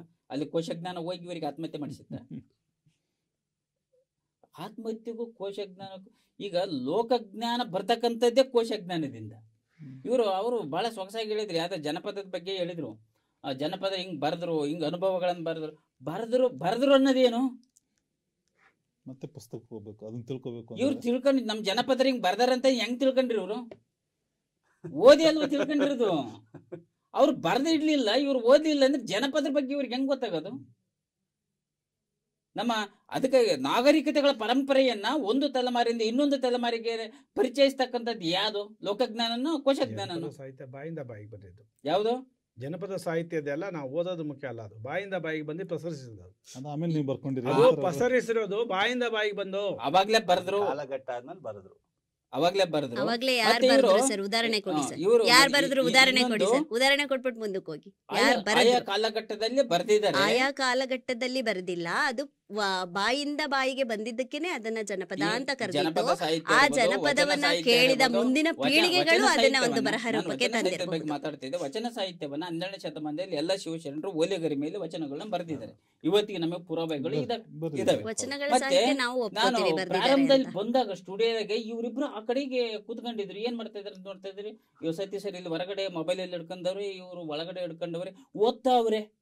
ಈ ವಿಷಯಕ್ಕೆ ರೆಡಿ ಈ ಆಗಕ್ಕೆ ಕೋಶಜ್ಞಾನ ತಿಳ್ಕೊಂಡಿರೋ ಅಲ್ಪ ಜ್ಞಾನವೇ ಇದು. ಯಾಕೆ ಅಂದ್ರೆ ನಾವು ಮೊಬೈಲ್ ಅಲ್ಲಿ ಓದ್ತಾ ಇದೀವಿ ಅನ್ನೋಂತ ತಿಳ್ಕೊಂಡಿದ್ರಲ್ಲ, ಅದು ಕೋಶಜ್ಞಾನದ ಜ್ಞಾನ. ಲೋಕವನ್ನು ಕೂಡ ನಾವು ನೋಡ್ತಾ ಇರ್ಬೋದು. ಅಲ್ಲ ತಪ್ಪು ಆಗಿರೋದನ್ನ ನಾವು ತಿಳಿಸ್ಕೊಡ್ಬೇಕಾಗುತ್ತೆ. ಹಾಗಾಗಿ ಇಲ್ಲ ಹಾಗಲ್ಲ, ಅಲ್ಲ ತಪ್ಪಾಗಿ ತಿಳಿದಿರೋದನ್ನ ಪ್ರಾಮಾಣಿಕವಾಗಿ ಹೇಳಿ ನಾವು ಓದಿಕೊಂಡು ಸಿದ್ಧರಾಗಿಲ್ಲ ಅಂತ ಹೇಳಿ ನೋಡೋಣ. ಓದಿಲ್ಲ ಅಂದ್ರೂ ಲೋಕಜ್ಞಾನವನ್ನು ನಾವು ಸುತ್ತಿರ್ಬೋದು. ಮೊಬೈಲ್ ಅಲ್ಲಿ ನಾವು ಲೋಕವನ್ನೇ ನೋಡಿರ್ಬೋದು, ಬಗ್ಗೆ ಮಾತಾಡ್ತಿದ್ವಿ ಅಂತ ಹೇಳಿ ನೋಡೋಣ. ಲೋಕವನ್ನೇ ನೋಡಿರ್ಬೋದು ಸರ್. ನಾವು ಮೊಬೈಲ್ ಅಲ್ಲಿ ಪುಸ್ತಕನೇ ತೆರೆದಿದೀವಿ ಅಂತ ಏನಿಲ್ಲ, ಬರ್ದಿರ್ಬೋದು.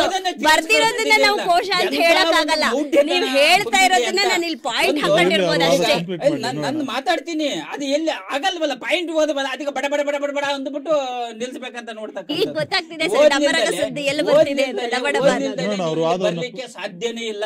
ಓದ್ಕೊಂಡು ಬಿಟ್ಟೆ ಬಂದಿರೋದು ಇಲ್ಲಿ ನೀವು ಸಿದ್ಧರಾಗಿ. ತಾವು ಓದಿ ಬರೋದೇ ಇಲ್ಲ ಅಂತ ಹೇಳ್ಕೊಂಡಿರೋದಕ್ಕೂ ನಿದರ್ಶನ ಕೊಡ್ತೀವಿ ನಾವು. ಅಂಬೇಡ್ಕರ್ ಇಂಥವರಿಗೆ ಹೇಳ್ತಕ್ಕಂಥದ್ದು ಅಂಬೇಡ್ಕರ್, ಇತಿಹಾಸವನ್ನ ಅರಿಯದವನ ಇತಿಹಾಸವನ್ನ ಸೃಷ್ಟಿಸಲಾರ ಮೂರ್ಖರೇ, ಫಸ್ಟ್ ಓದಿ ಇತಿಹಾಸವನ್ನ ಅಂತ. ಇತಿಹಾಸವನ್ನ ಹೆಂಗ ನಮಗೆ ಗೊತ್ತಾಗುತ್ತೆ? ಓದ್ಬೇಕು. ಈಗ ವಿಜಯನಗರ ಸಾಮ್ರಾಜ್ಯ ಈಗ ಮುತ್ತು ರತ್ನ ಅವಳ ವಜ್ರ ವೈಡೂರ್ಯಗಳನ್ನ ಬೀದಿಲಿ ಮಾರ್ತಾ ಇದ್ರು ಅಂತ ನಮಗೆ ಗೊತ್ತಾಗಿದ್ದೆ ಹೆಂಗೆ? ಪ್ರಸನ್ನ ಸರ್ ಅವಾಗ ಬಹಳ ಸೊಗಸಾಗಿ ನಾವು ಹೋಗಿದ್ವಾ ಶ್ರೀಕೃಷ್ಣ ದೇವರಾಯನ ಆ ಬೀದಿಲೆಲ್ಲ ಹೋಗಿದ್ವಿ ನಾವು ನೋಡಕ್ಕೆ. ಹಳ್ಳಿ ಜನರು ಕತೆಗಳನ್ನ ಹೇಳ್ಕೊಂಡು ಬಂದಿದೆ. ಲಾವಣಿಗಳ ಹಾಡಿ ಕತೆಗಳನ್ನ ಹೇಳದಿರೋದು ಆಗಿದೆ. ನೀವು ಮಾತಾಡುವಾಗ ನಾವು ಆಮೇಲೆ ಈಗ ಇವರು ಅದೇ ಏನ್ ಹೇಳಿದ್ರು, ಇನ್ನೊಂದು ಸರ್ವಜ್ಞನ ಬಗ್ಗೆ ಹೇಳಿದ್ರು. ಸರ್ವಜ್ಞದ ಈ ಸರ್ವಜ್ಞ ಅವತ್ ಲೋಕಜ್ಞಾನವನ್ನ ಪಡ್ಕೊಂಡಿರ್ಬೋದು. ಲೋಕಜ್ಞಾನವನ್ನ ಪಡ್ಕೊಂಡು ಸುಮ್ಮನೆ ಆಗ್ಲಿಲ್ಲ ಸರ್ವಜ್ಞ, ವಚನವನ್ನ. ಇವತ್ತು ಸರ್ವಜ್ಞ ಲೋಕಜ್ಞಾನ ಅಥವಾ ಸರ್ವಜ್ಞ ಅಂತ ಹೇಳೋದಕ್ಕೆ ನಾವು ಕಾರಣ ಅವ್ರು ಬರೆದಂತ ವಚನಗಳನ್ನ ಓದಿ ನಾವು ಅವ್ರನ್ನ ಸರ್ವಜ್ಞ ಅಂತ ಸಂಬೋಧಿಸ್ತಾ ಇರ್ತಕ್ಕಂಥದ್ದು. ಮತ್ತೆ ಇನ್ನೊಂದು ಹೇಳ್ತಾ ಇದ್ರು ಅವರು, ಯಾವ್ದೋ ನಾವು ಈಗ ಈ ಲೋಕಜ್ಞಾನನೇ ಮುಖ್ಯ ಅಂತ ಅವ್ರು ವಾದ ಮಾಡ್ತಾ ಇದಾರಲ್ವಾ. ಈ ಲೋಕಜ್ಞಾನ ಇಟ್ಕೊಂಡು ಒಬ್ಬ ಇವರು DC ಆಗಕ್ಕಾಗುತ್ತಾ? ಲೋಕಜ್ಞಾನ ಇಟ್ಕೊಂಡು ಒಬ್ರು IPS ಅಧಿಕಾರಿ ಆಗಕ್ಕಾಗುತ್ತೆ? ಇವರು ಒಬ್ರು ತಹಸೀಲ್ದಾರ್ ಆಗಕ್ಕಾಗುತ್ತಾ? ಇವರು ಲೋಕಜ್ಞಾನ ಇಟ್ಕೊಂಡು ಮುಖ್ಯಮಂತ್ರಿ ಪ್ರಧಾನಮಂತ್ರಿ ಆಗ್ತೀನಿ ಅಂತಾರೆ. ನಾನು ಓದಿನ ಬಗ್ಗೆ ನಾನು ಹೇಳ್ತಾ ಇದ್ದೀನಿ. ಕೋಶಜ್ಞಾನ ಎಲ್ಲಿ DC ಆಗ್ಬೇಕು, IPS ಆಗ್ಬೇಕು ಅಂತ ಏನಿಲ್ಲ ಸರಿ. ಅವರ ಹೊರತಾಗಿ ಬದುಕನ್ನ ಕಟ್ಕೊಡ್ತೀವಿ ಅಂತ ಹೇಳ್ತಾ ಇದಾರಲ್ವ ಇವರು. ಇವತ್ತು ಒಬ್ಬ ಶಿಕ್ಷಕರಾಗ್ಲಿಕ್ಕೆ ಲೋಕಜ್ಞಾನದಿಂದ ಶಿಕ್ಷಕರಾಗಿದ್ದಾರೋ, ಕೋಶಜ್ಞಾನದಿಂದ ಶಿಕ್ಷಕರಾಗಿದ್ದಾರೋ? ಇವ್ರ ಮಕ್ಕಳನ್ನ ಇವರು ಲೋಕಜ್ಞಾನಿಗಳಾಗಿ ಮಾಡಕ್ ಹೊಂಟಿದಾರೋ, ಕೋಶಜ್ಞಾನಿಗಳಾಗಿ ಮಾಡಕ್ ಹೊಂಟಿದಾರೋ? ಇವ ಶಾಲೆಗೆ ಇವ್ರು ಕಳಿಸಿರೋದು ಓದೋಕೋ ಅಥವಾ ಓದಕ್ಕೆ ಕಳಿಸ್ಬೇಕಾಯ್ತು? ಕೋಶಜ್ಞಾನ ಇಂಪಾರ್ಟೆಂಟ್. ಸಮಾಜ ಸುತ್ಕೊಂಬ ಹೋಗ್ರೆ, ಯಾಕೆ ಶಾಲೆಗೆ ಓದ್ತಾರೆ? ಬಾ, ಮನ್ಯಾಗ ದನಗಳಿದಾವೆ, ದನ ಕತ್ಕೊಂಬ, ಅಲ್ಲೆಲ್ಲ ಬೈಲು ಗೊತ್ತಾಗುತ್ತೆ ನಿನಗೆ. ಬಾ ಎತ್ತುಗಳಿದಾವೆ, ಹೋಗಿ ಉಳಿಮೆ ಮಾಡೋ ಜಮೀನು ಗೊತ್ತಾಗುತ್ತೆ ನಿನಗೆ. ಬಾ ಕುರಿ ಹೊಡ್ಕೊಂಡು ಹೋಗೋ ಕಾಡಿಗೆ, ಕಾಡು ಪರಿಚಯ ಆಗುತ್ತೆ ನಿನಗೆ. ಅಲ್ಲಿ ಅಕ್ಕಿ ಪಕ್ಷಿಗಳೆಲ್ಲ ನಿನಗೆ ಪರಿಚಯ ಆಗ್ತವೆ, ಪ್ರಾಣಿಗಳ ಪರಿಚಯ ಆಗ್ತವೆ, ಲೋಕಜ್ಞಾನ ಆಗುತ್ತೆ ನಿನಗೆ. ಕಳಿಸ್ಬೋದಾಗಿತ್ತಲ್ಲ, ಯಾಕೆ ಶಾಲೆ ಕಳಿಸ್ತಾ ಇದ್ದಾರೆ? ಇವರಿಗೆ ಗೊತ್ತಿದೆ, ಅಲ್ಲಿ ವಾದ ಮಾಡಕ್ಕೆ ಕೂತ್ಕೊಂಡವ್ರೆ. ಆದ್ರೆ ಈ ಲೋಕಜ್ಞಾನ ಏನು ಬದ್ನೆಕಾಯಿ ನಮಗೆ ಬದುಕನ್ನು ಕಟ್ಟಿಕೊಡಲ್ಲ. ಇವತ್ತಿನ ದಿನದಲ್ಲಿ ನಾವು ಓದಬೇಕು, ಓದಿರ್ತಕ್ಕಂಥ ಜಾಬ್ ಅನ್ನ ಮಾಡಬೇಕು, ಅಲ್ಲಿ ದುಡಿಬೇಕು, ನಮ್ಮ ಫ್ಯಾಮಿಲಿಯನ್ನ ನಾವು ಸಾಕ್ಬೇಕಾಗಿದೆ. ಇವತ್ತು ಯಾವುದೇ ಒಂದು ಉದ್ಯೋಗ ಆಗಲಿ ನಮಗೆ ಕ್ವಾಲಿಫಿಕೇಶನ್ ಕೇಳ್ತಾನೆ. ಒಬ್ಬ P1 ಸ್ಥಾನಕ್ಕೂ ಕ್ವಾಲಿಫಿಕೇಶನ್ ಕೇಳ್ತಾನೆ. ನಾವು ಸರ್ಕಾರಿ ಶಾಲೆಗಳಲ್ಲಿ ಒಂದು ಅಡಿಗೆ ಮಾಡೋಕ್ಕೂ ಸಹ ಕ್ವಾಲಿಫಿಕೇಶನ್ ಇದೆ ಇವತ್ತು. ಯಾವ ಒಂದು ಹುದ್ದೆಯನ್ನ ಉಚಿತವಾಗಿ ಇವರು ಹೇಳಿದಂತ ಲೋಕ ಜ್ಞಾನಿಗರಿಗೆ ಕೊಡ್ತಾ ಇದೆ ಇವತ್ತು ಸರ್ಕಾರ? ಯಾವ ಕ್ಷೇತ್ರದಲ್ಲಿ ಸರ್ಕಾರದ ನೌಕರಿಯನ್ನು ಇವರು ಮಾಡ್ತಾ ಇದ್ದಾರೆ? ಎಲ್ಲಿ ಹೋದ್ನೆ ಅಂದ್ರು ಅಲ್ಲಿ ನಿಗದಿತವಾದಂತಹ ಒಂದು ವಿದ್ಯಾರ್ಹತೆ ಬೇಕು, ಓದುವಿಕೆ ಬೇಕು. ಇವತ್ತು ಸಾಕ್ಷರತೆ ಪ್ರಮಾಣವನ್ನು ಹೆಚ್ಚಿಸಬೇಕು ಅಂತ ಸರ್ಕಾರ ಹೊಂಟಿದೆ ಅಲ್ವಾ?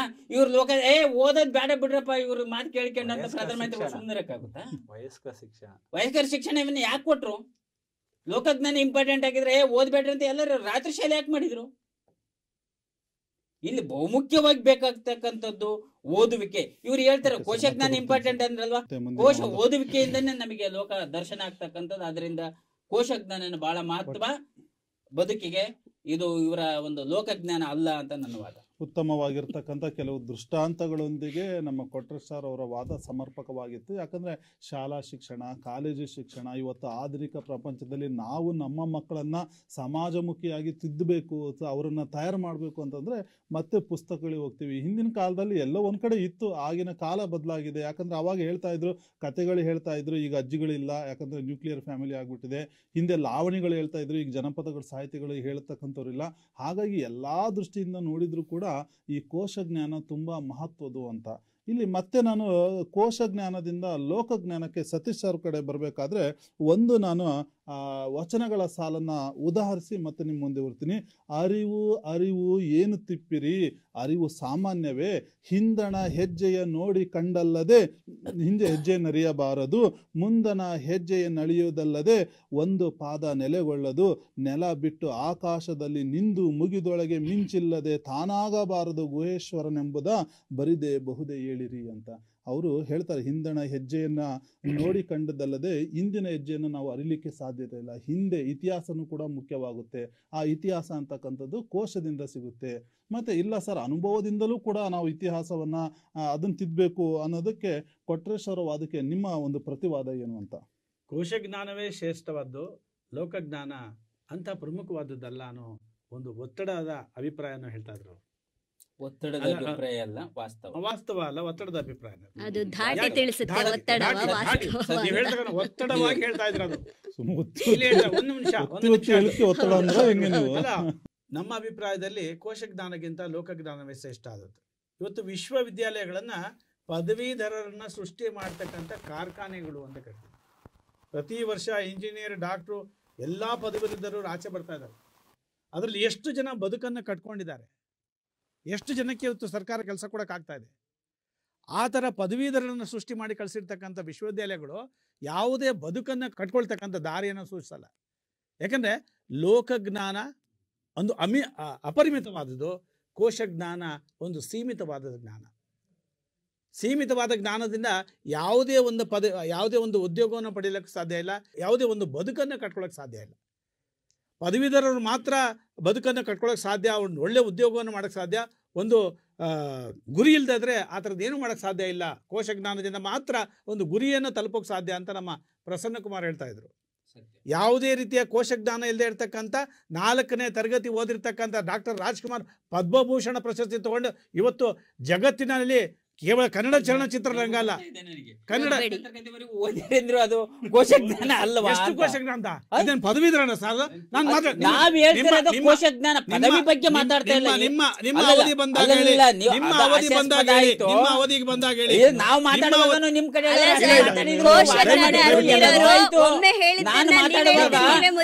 ಅಲ್ಲ ಸ್ವಾಮಿ, ನಾನ್ ಮಾತಾಡುವಾಗ ಅವ್ರು ಮಾತಾಡ್ತಾ ಇದ್ರು, ಅವಾಗ ಸುಮ್ಮನೆ ಕೂತಿದ್ರಿ ನೀವು. ಅದನ್ನೇ ಸರ್ ಹೇಳ್ತಿರೋದು.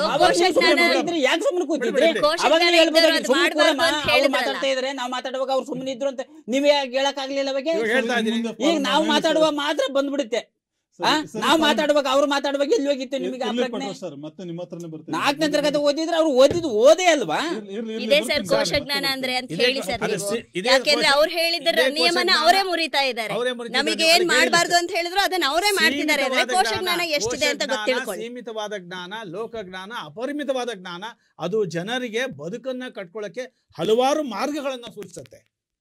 ಕೋಶಜ್ಞಾನ ಸೀಮಿತ ಜ್ಞಾನದಿಂದ ನಿರ್ದಿಷ್ಟ ಬದುಕನ್ನು ತೋರಿಸುತ್ತೆ. ಆ ಕೋಶಜ್ಞಾನದಿಂದ ಬದುಕನ್ನು ಕಟ್ಕೊಳ್ಳೋಕೆ ಸಾಧ್ಯ ಇಲ್ಲದೆ ಇರ್ತಕ್ಕಂಥ ಅನೇಕ ಜನ ವಿದ್ಯಾರ್ಥಿಗಳು ಇವತ್ತು ಆತ್ಮಹತ್ಯೆಗೆ ಒಳಗಾಗಿದ್ದಾರೆ ಅಂತ ಹೇಳಿದ್ದೀನಿ ನಾನು. ನೀವು ಅದಕ್ಕೆ ಉಲ್ಟಾ ಹೇಳಿದ್ರೆ ಸಹ ಅನೇಕ ರೈತರು ಮಾಡ್ಕೊಂಡಿಲ್ವ ಅಂತ. ಮಾಡ್ಕೊಂಡಿದ್ದಾರೆ ಸ್ವಾಮಿ, ಆಮೇಲೆ ಮರಾಠಿ ಮಾಡ್ಕೊಂಡಿದ್ದಾರೆ, ರೈತರು ಮಾಡ್ಕೊಂಡಿದ್ದಾರೆ, ಬೇರೆಯವರು ಮಾಡ್ಕೊಂಡಿದ್ದಾರೆ. ಆದರೆ ಕೋಶಜ್ಞಾನ ಪಡ್ಕೊಂಡಿರ್ತಕ್ಕಂಥ ವ್ಯಕ್ತಿ ಬೇರೆ ಬದುಕು ಕಟ್ಕೊಳ್ಳೋಕೆ ಆಗ್ದಲೇ ಅವನು ಆತ್ಮಹತ್ಯೆ ಮಾಡ್ಕೊಂಡಿದ್ದಾನೆ. ಆದರೆ ಲೋಕಜ್ಞಾನ ಇರ್ತಕ್ಕಂಥ ವ್ಯಕ್ತಿ ತನಗೆ ಏನೂ ಮಾಡೋಕ್ಕೆ ಸಾಧ್ಯ ಇಲ್ಲ ಅಂತಲ್ಲ, ಎಲ್ಲದರಲ್ಲೂ ನೋಡ್ಬಿಟ್ಟು ಎಲ್ಲರೂ ಯಾವುದೋ ಒಂದು ಕಡೆ ಯಾವುದೋ ಒಂದು ಉದ್ಯೋಗದಲ್ಲಿ ಸಫಲತೆಯನ್ನು ಪಡ್ಕೊಳ್ತಾರೆ. ಅದೇ ಅದೇ ಕೋಶಜ್ಞಾನ ಜ್ಞಾನ, ಹೊಂದಿರೋ ಅದೇ ಕೋಶಜ್ಞಾನ, ವ್ಯಕ್ತಿಗಳಿಂದ. ಅದೇ ಲೋಕಜ್ಞಾನ. ಇಲ್ಲಿ ಡಾಕ್ಟರ್ ರಾಜ್ಕುಮಾರ್ ಹೇಳಿದ್ನಲ್ಲ, 4ನೇ ಕ್ಲಾಸಿಗೆ ಒಂದು ಆಂಗ್ಲ ಭಾಷೆಯನ್ನು ಸುಲಲಿತವಾಗಿ ಮಾತಾಡ್ತಕ್ಕಂಥ ಒಂದು ಪ್ರಜ್ಞೆ ಬರೋದಿಲ್ಲ. ಅದೇ ರೀತಿ ಸಂಸ್ಕೃತ ಭಾಷೆಯನ್ನು ಸುಲಲಿತವಾಗಿ ಹಾಡಕ್ಕೆ ಬರ್ತಾ ಇರಲಿಲ್ಲ. ಆದರೆ ಅದೆಲ್ಲವನ್ನು ಸಾಧಿಸಿ ತೋರಿಸಿದ್ದಾರೆ ಡಾಕ್ಟರ್ ರಾಜ್ಕುಮಾರ್. ಅವರಿಗೆ ಲೋಕಜ್ಞಾನ ಇತ್ತೇ ವಿನಃ ಕೋಶಜ್ಞಾನ ಇರಲಿಲ್ಲ. ಅದೇ ರೀತಿ ಗೌತಮ ಬುದ್ಧ ಇರ್ಲಿಲ್ಲ ಅಂತ ಅಪಮಾನ ಮಾಡಬೇಡಿ ಅವ್ರಿಗೆ. ಪಾಪ ಲೋಕಜ್ಞಾನ ಇತ್ತು ಅಂತ ಹೇಳ್ತಾರೆ. ನಾನು ಕೋಶಜ್ಞಾನ ಓದಕ್ಕೂ ಬರೆಯಕ್ಕೆ ಬರ್ತಾ ಇತ್ತು ರಾಜ್ಕುಮಾರ್ ಅವರಿಗೆ. ಸಮಾಜ ನೋಡ್ತಿದ್ರು ಪಾಪ. ದಯವಿಟ್ಟು ನಿಮ್ಮ ಅವಧಿ ಬಂದಾಗ ಹೇಳಿ. ಗೌತಮ ಬುದ್ಧನು ಕೂಡ ಒಂದು ದಿನ ಆಚೆ ಬಂದಾಗ, ದೇಶ ಪರ್ಯಟನೆ ಮಾಡಿದಾಗ ಒಂದು 4 ದೃಶ್ಯಗಳನ್ನ, ದುಃಖಕಾರಿ ಸನ್ನಿವೇಶವನ್ನ ನೋಡ್ತಾನೆ. ನೋಡ್ಬಿಟ್ಟು ಕೇವಲ ಅವನಿಗೆ ಯಾವುದೇ ಕಾರಣಕ್ಕೂ ಸನ್ಯಾಸಿ ಆಗ್ಬಾರ್ದು ಅಂತ ಉದ್ದೇಶದಿಂದ ತನ್ನ ತಂದೆ ಅರಮನೆ ಒಳಗೆ ಕೂಡ ಎಲ್ಲಾ ರೀತಿಯ ಶಿಕ್ಷಣವನ್ನು ಕೊಟ್ಟಿರ್ತಾನೆ. ಆದ್ರೆ ಅವನು ಬದುಕನ್ನ ನೋಡಕ್ಕೆ ಆಚೆ ಬಂದು ಲೋಕವನ್ನ ನೋಡಿದಾಗ ಲೋಕದಲ್ಲಿರ್ತಕ್ಕಂಥ ಎಲ್ಲಾ ದುಃಖ ದುಮ್ಮಾನಗಳನ್ನ ನೋಡ್ಬಿಟ್ಟು ಈ ಎಲ್ಲಾ ದುಃಖ ದುಮ್ಮಾನಗಳಿಗೆ ಕಾರಣವನ್ನು ಹುಡ್ಕೊಂಡು ಅವನು ದೇಶ ಪರ್ಯಟನೆಗೆ ಹೋಗ್ತಾನೆ. ಮತ್ತೆ ಕೋಶ ಹಿಡ್ಕೊಂಡು ಕೂತ್ಕೊಳ್ಳಲ್ಲ ಅಲ್ಲಿ. ಈ ದುಃಖ ದುಮ್ಮಾನಗಳಿಗೆ ಇಲ್ಲಿ ಈ ಪುಸ್ತಕದಲ್ಲಿ ಈ ಡಿಕ್ಷನರಿ ಉತ್ತರ ಇದೆ ಅಂತ ಉತ್ತರ ಹುಡ್ಕೊಂಡು ಮತ್ತೆ ಅರಮನೆಯಲ್ಲಿ ಕೂತ್ಕೊಂಡಿಲ್ಲ ಗೌತಮ ಬುದ್ಧ. ದೇಶ ಪರ್ಯಟನೆಗೆ ಹೋದ್ರು, ದೇಶ ಪರ್ಯಟನೆ ಮಾಡೋದ್ರ ಮೂಲಕ ಜ್ಞಾನ ಸಂಪಾದನೆ ಮಾಡಿದ್ರು, ಸದ್ವಿಚಾರಗಳನ್ನ ಪ್ರಚಾರ ಮಾಡಕ್ಕೆ ಮುಂದಾದ್ರು, ಬೌದ್ಧ ಧರ್ಮವನ್ನ ಸ್ಥಾಪಕರಾದ್ರು. ಜಗತ್ತಿನ ಒಂದು ಶ್ರೇಷ್ಠ ಧರ್ಮವಾಗಿ ಮಾಡಕ್ ಸಾಧ್ಯ. ಹಾಗಾಗಿ ಇದು ಲೋಕಜ್ಞಾನ ಕೊಟ್ಟಿರ್ತಕ್ಕಂಥ ಜ್ಞಾನ. ಹಾಗಾಗಿ ನಿಮಗೆ ತಿಳಿಸಿದ್ದೆ ನಂತರ ಹೇಳಿ ಸರ್, ನಂತರ ಹೇಳಿ ಸರ್, ದಯವಿಟ್ಟು ನಂತರ ಹೇಳಿ ಸರ್. ಹಾಗಾಗಿ ಅನೇಕ ಅದನ್ನ ನೀವು ಹೇಳಂಗಿಲ್ಲ, ಈಗ ನೀವು ಮಾತಾಡಂಗಿಲ್ಲ. ಅನೇಕ ಜನ ಅವಿದ್ಯಾವಂತರು ಬರೆದಿರ್ತಕ್ಕಂಥ ತತ್ವ ಪದಗಳು ಇವತ್ತು ಜನರನ್ನ ಜಾಗೃತ ಮೂಡಿಸ್ತಕ್ಕಂಥ ಗೀತೆಗಳಾಗಿವೆ. ಸೊ ಅದೆಲ್ಲ ಎಲ್ಲಿಂದ ಬಂದ್ವು? ಕೋಶದಿಂದ ಬಂದ್ವಾ? ಲೋಕಜ್ಞಾನದಿಂದ ಬಂದಿರತಕ್ಕಂಥದ್ದು.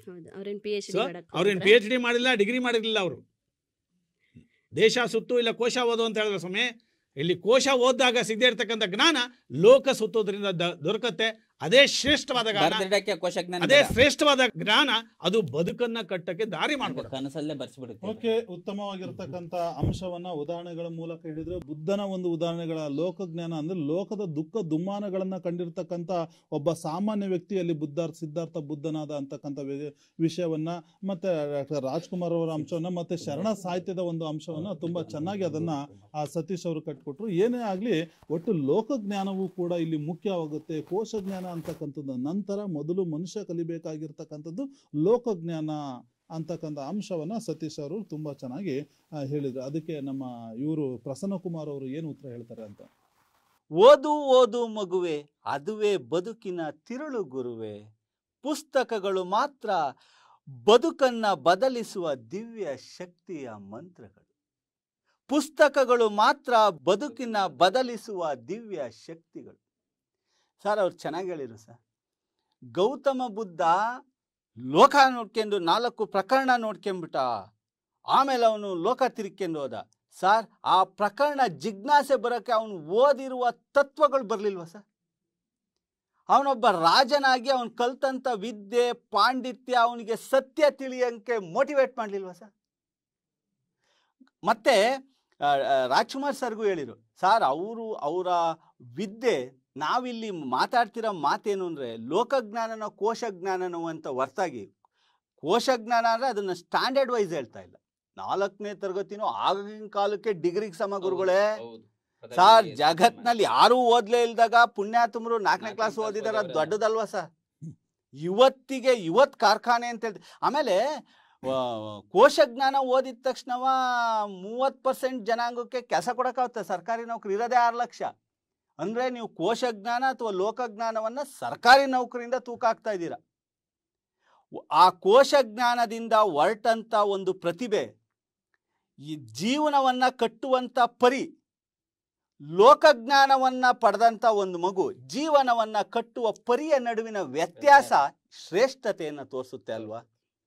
ಲೋಕಜ್ಞಾನವನ್ನು ಪಡೆದಂಥ ಮಗು ತನ್ನ ಇತಿಮಿತಿಯನ್ನು ತಾನೇ ಹಾಕ್ಕೊಂಡ್ಬಿಡ್ತಾರೆ. ಇಲ್ಲಿ ನಾವು ಅದನ್ನೇ ಹೇಳಕ್ ಹೊರಟಿರೋದು. ಅದೇಯ ಕೋಶಜ್ಞಾನ ಓದಿರೋ 10ನೇ ಕ್ಲಾಸ್ 12ನೇ ಕ್ಲಾಸ್ ಮಗು ತನ್ನ ಕೋಶಜ್ಞಾನದಿಂದ ಒಂದು ಬೈಕ್ನ ಹೊಸ್ತಾಗಿ ರೂಪಿಸ್ತಾನೆ ಅಂದ್ರೆ ಅದು ಕೋಶಜ್ಞಾನದ ಗೆಲುವಲ್ವ ಗುರುಗಳೇ? ಏನೋ ಟೆಕ್ನಾಲಜಿ ಗೊತ್ತಿಲ್ಲದಂಥ ಒಂದು ಮಗು ಪುಸ್ತಕವನ್ನ ನೋಡಿ ಸುಮ್ಮನೆ ಮಾಡಬೇಕು ಅನ್ನೋ ಕುತೂಹಲಕ್ಕೆ ಬೇರೆ ಬೇರೆ ಪುಸ್ತಕಗಳನ್ನ ಅಧ್ಯಯನ ಮಾಡಿ ಒಂದು ಬೈಕ್ನೇ ಮಾಡ್ತಾನೆ. ವಿತಿನ್ 15 ಇಯರ್ಸ್ ಒಂದು ಮಗು ಬೆಂಗಳೂರಲ್ಲಿ. ಅದು ಕೋಶಜ್ಞಾನದ ಗೆಲುವಲ್ವೇ? ಮತ್ತೆ ನೀವು ಒಂದು 5 ವರ್ಷದ 6 ವರ್ಷದ ಮಗು 5,000 ಪ್ರಶ್ನೆಗಳಿಗೆ ಸತತವಾಗಿ ಉತ್ತರ ಹೇಳಿ ಗಿನ್ನಿಸ್ ರೆಕಾರ್ಡ್ ಮಾಡಿದೆ. ಕೋಶಜ್ಞಾನ ಅಲ್ವೇ? ಲೋಕಜ್ಞಾನವನ್ನ ನಾವು ಅಲ್ಗಳಿತಾ ಇಲ್ಲ. ಆದರೆ ಲೋಕಜ್ಞಾನಕ್ಕಿಂತ ಮೇಡಮ್ ಅವ್ರು ಹೇಳಿರು, ಲೋಕಜ್ಞಾನ ಮತ್ತು ಕೋಶಜ್ಞಾನ ಜೀವನ ಕಟ್ಕೆನಕ್ಕೆ ಅಂತ. ನಾವು ಅದನ್ನ ಹೇಳ್ತೀರ, ಜೀವನ ಕಟ್ಕೆನ ಕೋಶಜ್ಞಾನ ಮುಖ್ಯ. ಸರ್ ಭಾಳ ಚೆನ್ನಾಗಿ ಹೇಳಿರು. ನೀವು ಆ ಒಂದು ಸ್ಪೆಸಿಫಿಕ್ ಆದ ನಾಲೆಡ್ಜನ್ನು ಪಡೆದೇ ಹೋದ್ರೆ, ಈಗ ನೀವು ನೋಡಿ ಕೃಷಿ ಈಗ್ಲಿಗೂ ಲೋಕಜ್ಞಾನಕ್ಕೂ ಇದ್ದಾಗಿರುವ ವ್ಯತ್ಯಾಸವನ್ನು ಸುಮ್ಮನೆ ಗಮನಿಸಿ. ಇವತ್ತು ದುಬೈಯಲ್ಲಿ ಕೆಲಸದಲ್ಲಿರೋ ಒಂದು ಮಗು, ನನಗೆ ಹೆಸರು ಹೇಳಕ್ಕೆ ಬರ್ತಾ ಇಲ್ಲ ತಕ್ಷಣ, ದುಬೈಯಲ್ಲಿ ಕೆಲಸದಾಗಿರೋ ಒಂದು ಹುಡುಗ ಕೊರೋನಾದಿಂದ ಕೆಲಸ ಕಳ್ಕೊಂಬಂದು 3 ಎಕರೆಯಲ್ಲಿ ವರ್ಷಕ್ಕೆ 3 ಲಕ್ಷ ರೂಪಾಯಿ ತೆಗಿತೀನಿ ಅನ್ನೋ ಧೈರ್ಯವನ್ನು ತೋರಿಸ್ತಾನೆ. ಯಾಕೆ ಅಂದರೆ ಅವನ ನಾಲೆಡ್ಜ್ ಆ ಕೋಶಜ್ಞಾನದಿಂದ ಬಂದಂಥದ್ದು. ಮಂಗಳೂರಲ್ಲೊಬ್ಬ ಬರೀ ಉಪ್ಪಿನಕಾಯಿಗೆ ಗ್ಲೋಬಲೈಸೇಷನ್ ಕೊಟ್ಟಿದ್ದಾರೆ. ಬರೀ ಉಪ್ಪಿನಕಾಯಿ ಪೇಟೆಂಟ್ಗೆ ಲಕ್ಷಾಂತರ ರೂಪಾಯಿ ಟ್ರಾನ್ಸಾಕ್ಷನ್ ಆಗ್ತಾ ಇದೆ ಬರೀ ಉಪ್ಪಿನಕಾಯಿ ವಿಚಾರಕ್ಕೆ. ಕೋಶಜ್ಞಾನ ಅಲ್ವಾ? ಲೋಕಜ್ಞಾನದಲ್ಲಿ ಯಾವುದಾ ಸಾಧನೆ ಆಗಿತ್ತು? ಪಾಪ ನಮ್ಮ ಜನ ಜ್ಞಾನಿಗಳಾದರೂ ಅಲ್ಲೇ ಉಳ್ಕನರು, ನಮ್ಮ ಜನ ಊರು ಸುತ್ತಿರೋ ಅಲ್ಲೇ ಉಳ್ಕನರು. ಸಾರ್ ಇವತ್ತು ಬಡವ ಬೋರೇಗೌಡನ ಮಗ ದಿಲ್ಲಿಗೆ ಹೋಗಿ ಕೆಲಸ ಮಾಡ್ತಾ ಇದ್ದಾನೆ. ಕೋಶಜ್ಞಾನ ಎಂಥ ಕಾನ್ಫಿಡೆನ್ಸ್ ಕೊಡ್ತಾ ಇದೆ ಸರ್ ವಿದ್ಯೆ. ಎಂಥ ಏನನ್ನು ಬೇಕಾದ್ರೂ ಯಾರನ್ನು ಬೇಕಾದ್ರೂ ಪ್ರಶ್ನಿಸುವಂಥ ನೈತಿಕತೆ, ಆತ್ಮವಿಶ್ವಾಸವನ್ನು ಕೋಶಜ್ಞಾನ ಕೊಡ್ತಾ ಇದೆ. ಬಿಡಿ ವೃತ್ತಿ ಎಷ್ಟು 6 ಲಕ್ಷ ಸರ್ಕಾರಿ ನೌಕರಿ ಇದಾವೆ, ಎಲ್ಲರಿಗೂ ಕೊಡ್ಸೋಕ್ಕಾಗುತ್ತಾ? 5 ಕೋಟಿ ಜನ 7 ಕೋಟಿ ಇದ್ದಾರೆ, ಈಗ ಎಲ್ಲರಿಗೂ ಕೊಡೋಕ್ಕಾಗುತ್ತಾ? ಹೆಣ್ಣು ಮಕ್ಕಳಿಗೆ ಸ್ವಾತಂತ್ರ್ಯವನ್ನ, ಧೈರ್ಯವನ್ನ ಮತ್ತೆ ಸಮಾನತೆಯನ್ನ ಯಾಕೆ ಹಿಂದೆ ಲೋಕಜ್ಞಾನದಲ್ಲಿ ಇರ್ಲಿಲ್ವಾ? ನೀವು ಯೋಚಿಸಿ. ಸತ್ಯ ಮಾತಾಡಕ್ಕೆ ಬೆರ್ಗೆ ಹಾಕ್ರಪ್ಪ. ನಾವು ಹೇಳಿದ್ದು ಪದನೇ ಸರಿ ಅನ್ನೋದು ಬೇಡ. ಹೆಣ್ಣು ಮಕ್ಕಳು ಇವತ್ತು ಮೇಡಮ್ ಮಾರೇಯ ಬಾಯಿ ಬಿಡಲ್ಲ, ಮುಚ್ಚಿಸ್ಬಿಡ್ತಾರೆ. ಆ ಸಮಾನತೆ, ಆ ಧೈರ್ಯ ಯಾತ್ರಿಂದ ಬಂತು? ಲೋಕ ಎಲ್ಲ ಸುತ್ಕೊಂಬಂದ್ರು ಒಂದ್ಸರಿ ಹೋಬರೋಣ ಅಂತ. ಕೋಶಜ್ಞಾನ ಓದಿದ್ದಾರೆ. ನಿನಗೆ ಗೊತ್ತಿರ, ನನಗೂ ಗೊತ್ತು ಕಣಯ್ಯ. ಅಂದ್ರೆ ಅರಸ, ನಂಗೂ ಗೊತ್ತು, ಅವ್ರಿಗೂ ಗೊತ್ತು, ಕಾನೂನು. ಹೌದಲ್ವೇ? ನೀವು ಇಲ್ಲಿ ನಾವು ಬೇರೆ ಅರ್ಥಕ್ಕೆ ಯಾಕೆ ಹೋಗೋದು? ಈ ಸಮಾನತೆ ಯಾಕಪ್ಪ ಹಿಂದೆಲ್ಲ ಇರಲಿಲ್ಲ ಲೋಕಜ್ಞಾನ ಇದ್ದಾಗ? ನಾನು ಆಮೇಲೆ ಈಗ ನೆಕ್ಸ್ಟ್ ಅವ್ರು ಹೇಳ್ತಾರೆ, ಒಂದು 4 ಜನ ಹೆಸರು ಹೇಳ್ತಾರೆ, ನಾನು ಹೇಳಬಲ್ಲೆ. ಆದರೆ ಸಾಮೂಹಿಕವಾಗಿ ಮಾತಾಡಿ ಎಲ್ಲ ಹೆಣ್ಣು ಮಕ್ಕಳು ಇವತ್ತು ಗಂಡನ ಸರಿಸಮನಾಗಿದ್ದಾರೆ. ಇವತ್ತು ಮನೆಗಳು ನಡೀತಾ ಇರೋದು ಹೆಣ್ಣು ಮಕ್ಕಳ ದುಡಿಮೆಯಿಂದ. ಎಷ್ಟೋ ಮನೆ ನಡೀತಾ ಇದ್ದಾವೆ. ಯಾಕೆ? ಕೋಶಜ್ಞಾನ. ಅಲೇ ದುಡಿತೀಯ, ನಾನು ದುಡಿತೀನ ಕಣ. ಆಧುನಿಕತೆ ಇಬ್ರು ದುಡಿಯಂತ ಮಟ್ಟಕ್ಕೆ ತಂದು ಬಿಟ್ಟಿರುವ, ಅದು ಬೇರೆ ಪ್ರಶ್ನೆ. ಆದರೆ ಹೆಣ್ಣು ಮಕ್ಕಳು ಇವತ್ತು ಸ್ವತಂತ್ರವಾಗಿ ಯೋಚಿಸ್ತಾರೆ, ಮನೆಗೆ ಪ್ಲಾನ್ ಮಾಡ್ತಾ ಇದ್ದಾರೆ ಸರ್. ಎಲ್ಲ ಹೆಣ್ಮಕ್ಳು ಕೈ ಕೊಟ್ಟು ನಾವು ಸುಮ್ಮ ಕೂತ್ಕೊಳ್ಳೋದೆ, ಅದು ಏನು ನೋಡ್ಕೊಳ್ಳವ ಅಂತ. ಯಾಕೆ? ಬಿಕಾಸ್ ಆಫ್ ಕೋಶಜ್ಞಾನ. ಹಾಗಾಗಿ ಕೋಶಜ್ಞಾನವನ್ನ ಸತ್ಯದ ಕಣ್ಣುಗಳಿಂದ ನೋಡಿ ಅಂತ ಮನವಿ ಮಾಡ್ತಾ ಇದ್ದೀನಿ. ತುಂಬ ಉತ್ತಮವಾಗಿರ್ತಕ್ಕಂಥ ಒಂದು ಅಂಶವನ್ನು ನಾನು ಪ್ರಸನ್ನ ಕುಮಾರ್ ಅಲ್ಲಿ ಗಮನಿಸಿದೆ. ಏನು ಅಂತಂದರೆ, ನಿಮ್ಮ ಲೋಕಜ್ಞಾನ ಸ್ತ್ರೀಯರಲ್ಲಿ ಯಾಕೆ ಸಮಾನತೆ ತರಲಿಲ್ಲ, ಸಮಾಜದಲ್ಲಿ ಇರ್ತಕ್ಕಂಥ ಮೌಢ್ಯಗಳನ್ನು ಯಾಕೆ ಕಡಿಲಿಲ್ಲ, ಹಿಂದೆ ಇರ್ತಕ್ಕಂಥ ಹಲವಾರು ದುಷ್ಟ ಪದ್ಧತಿಗಳಂದರೆ ಸಾಮಾಜಿಕವಾಗಿ ದುಷ್ಟತೆ ಅಂತಕ್ಕಂಥ ಗಮನಿಸಿದ ಪದ್ಧತಿಗಳನ್ನು ಯಾಕೆ ನಿಮ್ಮ ಲೋಕಜ್ಞಾನ ಪರಿಗಣಿಸಿಲ್ಲ?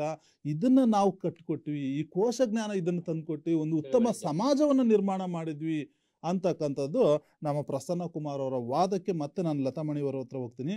ಒಂದು ಕಡೆ ಇವ್ರು ಹೇಳ್ತಾರೆ, ಬಸವಣ್ಣನವರು ಒಂದು ಹೇಳಿದೆ, ಗಿಳಿಯೋದಿ ಫಲವೇನು ಬಹುದ ಹೇಳಲರಿಯದು ಜಗವೆಲ್ಲ ಕಾಬ ಕಣ್ಣು ತನ್ನ ಕೊಂಬ ಕೊಲ್ಲೆಯ ಕಾಣಲರಿಯದು ಅಂತಕ್ಕಂಥ ಮಾತನ್ನ. ಇಲ್ಲಿ ಗಿಳಿ ಓದಿ ಏನು ಉಪಯೋಗ, ಏನು ಅಂದ್ರೆ ಕೋಶದ ಓದು ಬಹುಶಃ ಈ ಗಿಳಿ ಓದಿಗೆ ಸಮಾನ ಅಂತಕ್ಕಂಥ ಅಲ್ಲ ಇರ್ಲಿ, ಮನನ ಮಾಡಿಕೊಂಡು ಓದ್ಲಿಲ್ಲ ಅಂದ್ರೆ ಅಂತ ಓದು ಅನ್ನೋದು ಕೋಶದಲ್ಲಿ ಓದಲ್ಲಿ ವಿಭಿನ್ನತೆ ಇದೆ. ಅದನ್ನ ನಾವು ಬಸವಣ್ಣನ ಅನರ್ಥ ಮಾಡ್ಕೊಳ್ಳೋದಲ್ಲ. ಆತರ ಓದು ಏನಾದ್ರು ಕೋಶ ಜ್ಞಾನದಲ್ಲಿ ಇದೆ ಅಂತಕ್ಕಂಥ. ಕಾಟಾಚಾರಕ್ಕೆ ಓದಬೇಡಿ, ಮನನ ಮಾಡಿಕೊಂಡು ಓದಿ ಅಂತ ಬಸವಣ್ಣರು ಹೇಳಿದ್ರು. ಕಾಟಾಚಾರಕ್ಕೆ ಓದೋದು ಮತ್ತೆ ಮನನ ಮಾಡ್ಕೊಂಡು ಓದ್ತಕ್ಕಂಥದ್ದು ಕೋಶ ಓದೋದಲ್ಲಿ ಇದೆಯಾ ಅಥವಾ ಬರೀ ಕಾಟಾಚಾರದ ಗಿಳಿ ಓದ್ತರ ಆಗುತ್ತಾ ಅಂತಕ್ಕಂಥದಕ್ಕೆ ನಮ್ಮ ಲತಾಮಣಿಯವರು ಏನ್ ಹೇಳ್ತಾರೆ ಅಂತ ಅದಕ್ಕೀಗ ಹೆಣ್ಣು ಮಕ್ಕಳನ್ನ ಹೊಗಳೋ ನಿಟ್ಟಿನಲ್ಲೋ ಅಥವಾ ನಮ್ಮ ಕಡೆ ಬರ್ಲಿ ಅನ್ನೋ ನಿಟ್ಟಿನಲ್ಲೋ ಇಲ್ಲಿ ನಾನು ಎದುರಿಗೆ ಕೂತಿದ್ದೀನಿ ಅಂತ ನನ್ನನ್ನು ನಿದರ್ಶನವಾಗಿ ತಗೊಂಡ್ರು. ಅದಕ್ಕೊಂದು ಥ್ಯಾಂಕ್ಸ್ ಹೇಳ್ತಾ ನನ್ನ ವಾದವನ್ನ ಮುಂದುವರಿಸ್ತೀನಿ. ಹೆಣ್ಣು ಮಕ್ಕಳಿಗೆ ಆ ಕಾಲದಲ್ಲಿ ಯಾಕೆ ಆ ಸ್ವಾತಂತ್ರ್ಯ ಇರಲಿಲ್ಲ, ಲೋಕಜ್ಞಾನ ತಿಳ್ಕೊಂಡಿದ್ರಲ್ಲ, ಯಾಕೆ ಆ ಸ್ವಾತಂತ್ರ್ಯ ಕೊಡಲಿಲ್ಲ ಅಂತ ಕೇಳಿದ್ರು.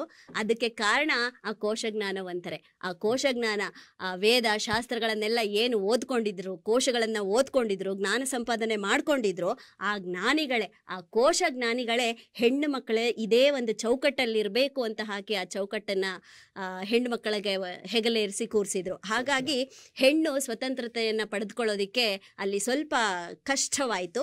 ಅದಾದ ನಂತರ ಹೆಣ್ಣು ಮುಂದೆ ಬಂದ್ಲು. ಯಾಕೆ ಮುಂದೆ ಬಂದ್ಲು ಅಂತ ಅಂದರೆ, ಪುಸ್ತಕದ ಬದನೆಕಾಯಿ ಸಾರಿಗೆ ಬರಲ್ಲ ಅನ್ನೋದನ್ನ ತಿಳ್ಕೊಂಡ್ಲು ಅವಳು. ಪುಸ್ತಕದ ಬದನೆಕಾಯಿ ಸಾರಿಗೆ ಬರಲ್ಲ ಅಂದರೆ ಕೋಶಜ್ಞಾನ ಯಾವ ಮಟ್ಟಿನಲ್ಲಿದೆ ಅನ್ನೋದನ್ನ ತಾವು ತಿಳ್ಕೊಬೇಕಾಗತ್ತೆ. ಹಾಗೆ ಹಿಂದಿನ ಕಾಲದಲ್ಲಿ ಸ್ತ್ರೀಯರಿಗೆ ಯಾಕೆ ಸಮಾನತೆ ಇರಲಿಲ್ಲ ಅಥವಾ ಸ್ವಾತಂತ್ರ್ಯ ಇರಲಿಲ್ಲ ಅಂತ ಹೇಳಕ್ಕೆ ಇಷ್ಟಪಡ್ತೀನಿ. ಯಾಕೆ ಅಂದರೆ ಇದೇ ಒಂದು ಕೋಶಜ್ಞಾನವನ್ನು ಒಳಗೊಂಡಂತಹ ಜ್ಞಾನಿಗಳು ಏನಿದ್ರು, ಕೋಶ ಜ್ಞಾನಿಗಳು ಏನಿದ್ರು, ಅವರಿಂದ ಸ್ತ್ರೀಯರಿಗೆ ಇಂಥದೇ ಒಂದು ಚೌಕಟ್ಟಲ್ಲಿ ಇರಬೇಕು ಅನ್ನೋ ಒಂದು ಒತ್ತಾಯಪೂರ್ವಕವಾಗಿ ಅವರನ್ನು ಒಂದು ಚೌಕಟ್ಟಲ್ಲಿ ಇರಿಸಿರ್ತಾರೆ. ಹಾಗಾಗಿ ಸ್ತ್ರೀಯರು ಸ್ವಾತಂತ್ರ್ಯವನ್ನು ಪಡೆದುಕೊಳ್ಳೋದು ಸ್ವಲ್ಪ ಕಷ್ಟ ಆಯಿತು.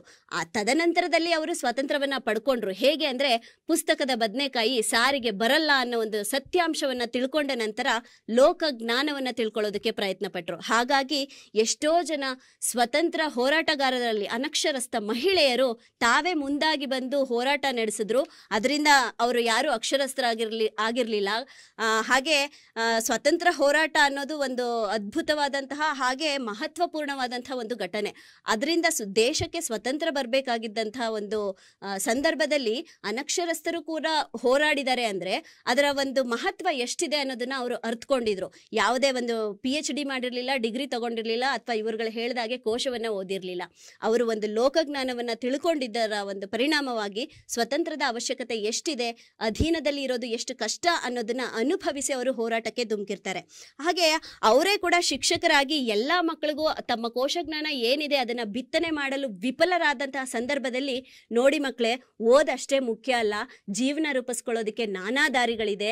ರೈತರಾಗ್ಬೋದು, ಕಮ್ಮಾರಾಗ್ಬೋದು, ಕುಂಬಾರಾಗ್ಬೋದು, ಚಮ್ಮಾರಾಗ್ಬೋದು ಅಂತ ಹಲವಾರು ದಾರಿಗಳನ್ನು ಶಿಕ್ಷಕರೇ ತಮ್ಮ ಬಾಯಿಂದ ಹೇಳುವಂಥ ಪರಿಸ್ಥಿತಿ ಕೂಡ ಬಂದಿರೋದನ್ನ ನಾವು ನೋಡಿದ್ವಿ. ಹೀಗಿರುವಂಥ ಸಂದರ್ಭದಲ್ಲಿ ಕೋಶಜ್ಞಾನ ಒಂದನ್ನು ಕೈಯಲ್ಲಿ ಇಟ್ಕೊಂಡು ನಾನು ಏನು ಬೇಕಾದರೂ ಸಾಧನೆ ಮಾಡ್ಬೋದು, ನನ್ನ ಬದುಕನ್ನು ನಾನು ರೂಪಿಸ್ಕೊಳ್ಬೋದು ಅನ್ನೋದು ನಿಜಕ್ಕೂ ಅಕ್ಷರ ಸಹ ಸತ್ಯ ಅಲ್ಲ ಅನ್ನೋದನ್ನ ನಾನು ಹೇಳಕ್ಕೆ ಇಷ್ಟಪಡ್ತೀನಿ. ಯಾಕೆ ಅಂದರೆ ಕೋಶಜ್ಞಾನದ ಹೊರತಾಗಿಯೂ ಉತ್ಕೃಷ್ಟವಾದಂತಹ ಉನ್ನತವಾದಂತಹ ಬದುಕನ್ನು ಸಾಗಿಸ್ತಾ ಇರೋರು ಹಲವಾರು ನಿದರ್ಶನಗಳ ನಾವು ನೋಡ್ಬೋದು. ITI ಓದಿರೋನು ಒಂದು ಚೌಕಟ್ಟನ್ನು ಇಟ್ಕೊಂಡಿರ್ತಾನೆ, ನಾನು ಓದಿರೋದಿದು, ಈ ಫೀಲ್ಡ್ ನಂದು ಅಂತ. ಅದೇ ಲೋಕಜ್ಞಾನವನ್ನು ಸುತ್ತಿರೋನು ಟ್ರಾನ್ಸ್ಪೋರ್ಟ್ ಮಾಡ್ತಾನೆ, ರಿಯಲ್ ಎಸ್ಟೇಟ್ ಮಾಡ್ತಾನೆ, ಬಿಸ್ನೆಸ್ ಮಾಡ್ತಾನೆ. ಬಿಸ್ನೆಸ್ ಮ್ಯಾನೇಜ್ಮೆಂಟ್ ಓದಿರೋದಿಲ್ಲ, ಲೋಕಜ್ಞಾನದಲ್ಲಿ ವ್ಯಾವಹಾರಿಕ ಜ್ಞಾನವನ್ನು ತಿಳಿದು ತನ್ನ ಜೀವನವನ್ನು ರೂಪಿಸ್ಕೊಳ್ತಾನೆ. ಹೀಗಿರುವಾಗ ಕೋಶಜ್ಞಾನ ಅತ್ಯಲ್ಪನೆ ಹೊರತು ಲೋಕಜ್ಞಾನದ ಮುಂದೆ ಕೋಶಜ್ಞಾನ ಯಾವುದೇ ಒಂದು ಮಹತ್ವ ಇಲ್ಲ ಅಂತ ಹೇಳಲಿಕ್ಕೆ ಇಷ್ಟಪಡ್ತೀನಿ ಸರ್. ಉತ್ತಮವಾದಂಥ ಅಂಶದೊಂದಿಗೆ ಲತಾಮಣಿಯವರ ವಾದ ಇಲ್ಲಿಗೆ ಮುಕ್ತಾಯ ಆಯಿತು. ಯಾಕಂದರೆ ವೇದಗಳನ್ನು ಓದಿರ್ತಕ್ಕಂಥವ್ರು, ಕೋಶಗಳನ್ನು ಓದಿರ್ತಕ್ಕಂಥವ್ರೆ ಸ್ತ್ರೀಯರಿಗೆ ಸಮಾನತೆಯನ್ನು ತರಲಿಕ್ಕೆ ಸಾಧ್ಯವಾಗಿರಲಿಲ್ಲ. ಜೊತೆಗೆ ಸಾಕಷ್ಟು ಮೌಲ್ಯಗಳನ್ನು ಬಿಟ್ಟು ಇದು ಕೂಡ ಕೋಶ ಕೊಟ್ಟಿರ್ತಕ್ಕಂಥದ್ದು ಅನ್ನೋ ಒಂದು ಪ್ರಸನ್ನ ಕುಮಾರ್ ಅವರ ವಾದಕ್ಕೆ ಲತಾಮಣಿಯವರು ಸೂಕ್ತವಾದಂಥ ಉತ್ತರ ಕೊಟ್ಟರು. ಇಲ್ಲಿ ಕೋಶ ಜ್ಞಾನ ಮುಖ್ಯನೋ ಲೋಕಜ್ಞಾನ ಮುಖ್ಯನೋ ಅಂತ ಎರಡೂ ವಾದಗಳನ್ನು ನೋಡಿದಾಗ ನಮಗೆ ಬೇಕು, ಒಬ್ಬ ಮನುಷ್ಯನ ಸರ್ವತೋಮುಖ ಬೆಳವಣಿಗೆಗೆ ಕೋಶವೂ ಬೇಕು, ಲೋಕಜ್ಞಾನವೂ ಬೇಕು. ಎರಡೂ ಸಮಾನಾಂತರದಲ್ಲಿ ಅವನು ಗಳಿಸ್ಕೊಂಡಿದ್ದೇ ಆದರೆ ಅವನ ವ್ಯಕ್ತಿತ್ವ ವ್ಯಕ್ತಿತ್ವ ಸರ್ವತೋಮುಖ ಬೆಳವಣಿಗೆಗೆ ಮತ್ತು ಸಮಾಜಮುಖಿ ಆಗಲಿಕ್ಕೆ ಸಾಧ್ಯವಾಗುತ್ತೆ. ಇವತ್ತು ಎಷ್ಟೋ ನೋಡಿರ್ಬೋದು, ಓದಿರ್ತಕ್ಕಂಥ ಕೋಶಜ್ಞಾನಿಯಾಗಿರ್ತಕ್ಕಂಥವನಿಗೆ ಲೋಕಜ್ಞಾನ ಇಲ್ಲದೆ ಇರ್ತಕ್ಕಂಥ ಪರಿಣಾಮ ಏನಾಗುತ್ತೆ ಅನ್ನೋದನ್ನು ಕೂಡ ನಾವು ನೋಡಿದ್ದೀವಿ. ಅಥವಾ ಲೋಕಜ್ಞಾನ ಹೊಂದಿಕೊಂಡು ಕೋಶಜ್ಞಾನ ಇಲ್ಲದೆ ಇರ್ತಕ್ಕಂಥ ಅವರ ಜೀವನ ಮಟ್ಟ ಹೇಗಿದೆ ಅಂತಲೂ ಕೂಡ ನೋಡಿದ್ದೀವಿ. ಅದಕ್ಕೆ ಸರ್ವಜ್ಞ ಒಂದು ಮಾತು ಹೇಳ್ತಾರೆ, ಸರ್ವಜ್ಞನೆಂಬುವನು ಗರ್ವದಿಂದ ಆದವನೇ, ಸರ್ವರೊಳಗೆ ಒಂದೊಂದು ನುಡಿಯ ಕಲಿತು ವಿದ್ಯೆಯ ಪರ್ವತವೇ ಆದ ಸರ್ವಜ್ಞ. ಕೆಲವೊಮ್ಮೆ ಶಾಸ್ತ್ರಗಳನ್ನು ಓದಿ, ಕೆಲವೊಮ್ಮೆ ಸುಜ್ಞಾನದಿಂದ ಅರಿಯಲು, ಕೆಲವೊಮ್ಮೆ ಮಾಲ್ಪವರಿಂದ ಕಂಡು ಅಂತ ಪುಲಿಗೆರೆ ಸೋಮನಾಥನ ವಚನಗಳು ಕೂಡ ಇದೆ. ಅಂದರೆ ನಮ್ಮ ಜ್ಞಾನ ಎಲ್ಲ ಮೂಲಗಳಿಂದಲೂ ಕೂಡ ಇರಲಿ ಅಂತ ವಾದವನ್ನು ನಾವು ಮಂಡಿಸಬೇಕಾಗುತ್ತೆ. ಹಾಗಾಗಿ ಇವತ್ತಿನ ಈ ಒಂದು ಚರ್ಚೆಯಲ್ಲಿ ಈ ಕೋಶಜ್ಞಾನದ ವಾದವನ್ನು ಕೂಡ ತುಂಬ ಸಮರ್ಥವಾಗಿ ಇಬ್ಬರು ಅತಿಥಿಗಳು, ಕೊಟ್ರೇಶ್ ಅವರು ಮತ್ತು ಪ್ರಸನ್ನಕುಮಾರ್ ಅವರು ತುಂಬ ಚೆನ್ನಾಗಿ ಕಟ್ಟಿಕೊಟ್ರು. ಜೊತೆಗೆ ಲೋಕಜ್ಞಾನದ ಮಹತ್ವವನ್ನು ಕೂಡ ಸತೀಶ್ ಅವರು ಮತ್ತು ಲತಾಮಣಿಯವರು ತುಂಬ ಚೆನ್ನಾದ ವಾದವನ್ನು ಕಟ್ಟಿಕೊಟ್ರು. ಒಟ್ಟಾರೆ ಹೇಳಬೇಕು ಅಂತಂದರೆ ಎಲ್ಲ ದೃಷ್ಟಿಯಿಂದಲೂ ಕೂಡ ಶಿಕ್ಷಣವನ್ನು ಗಳಿಸುವುದೇ ಮನುಷ್ಯನ ಮುಖ್ಯವಾದಂತಹ ಗುರಿಯಾಗಿರಬೇಕು ಅಂತ ಹೇಳ್ತಾ ಇವತ್ತಿನ ಈ ಚರ್ಚೆಯಲ್ಲಿ ಭಾಗವಹಿಸಿರ್ತಕ್ಕಂಥ ಎಲ್ಲ ಅತಿಥಿಗಳಿಗೂ ಶ್ರೀ ಬಸವ ಟಿವಿಯ ಪರವಾಗಿ ಶರಣಾರ್ಥಿಗಳು. ವೀಕ್ಷಕರೇ, ನೋಡಿದ್ರಲ್ಲ, ಇವತ್ತಿನ ಲೋಕಜ್ಞಾನ ಮುಖ್ಯವೋ ಕೋಶಜ್ಞಾನವು ಮುಖ್ಯವೋ ಅನ್ನೋ ವಿಷಯದಲ್ಲಿ ನಿಮಗೆ ಸಾಕಷ್ಟು ಮಾಹಿತಿಯನ್ನು ತಂದುಕೊಟ್ಟಿದೆ ಅಂತ ಭಾವಿಸ್ತೀನಿ. ಇನ್ನು ಮುಂದಿನ ಸಂಚಿಕೆಯಲ್ಲೂ ಕೂಡ ಇಂತಹ ಹಲವಾರು ವಿಷಯಗಳೊಂದಿಗೆ ನಿಮ್ಮ ಮುಂದೆ ಇರ್ತೀವಿ. ನಿರಂತರವಾಗಿ ನೋಡ್ತಾ ಇರಿ ಶ್ರೀ ಬಸವ ಟಿವಿ. ಇದು ಸಂಸ್ಕಾರದ ಬೆಳಕು. ಶರಣಾರ್ಥಿಗಳು.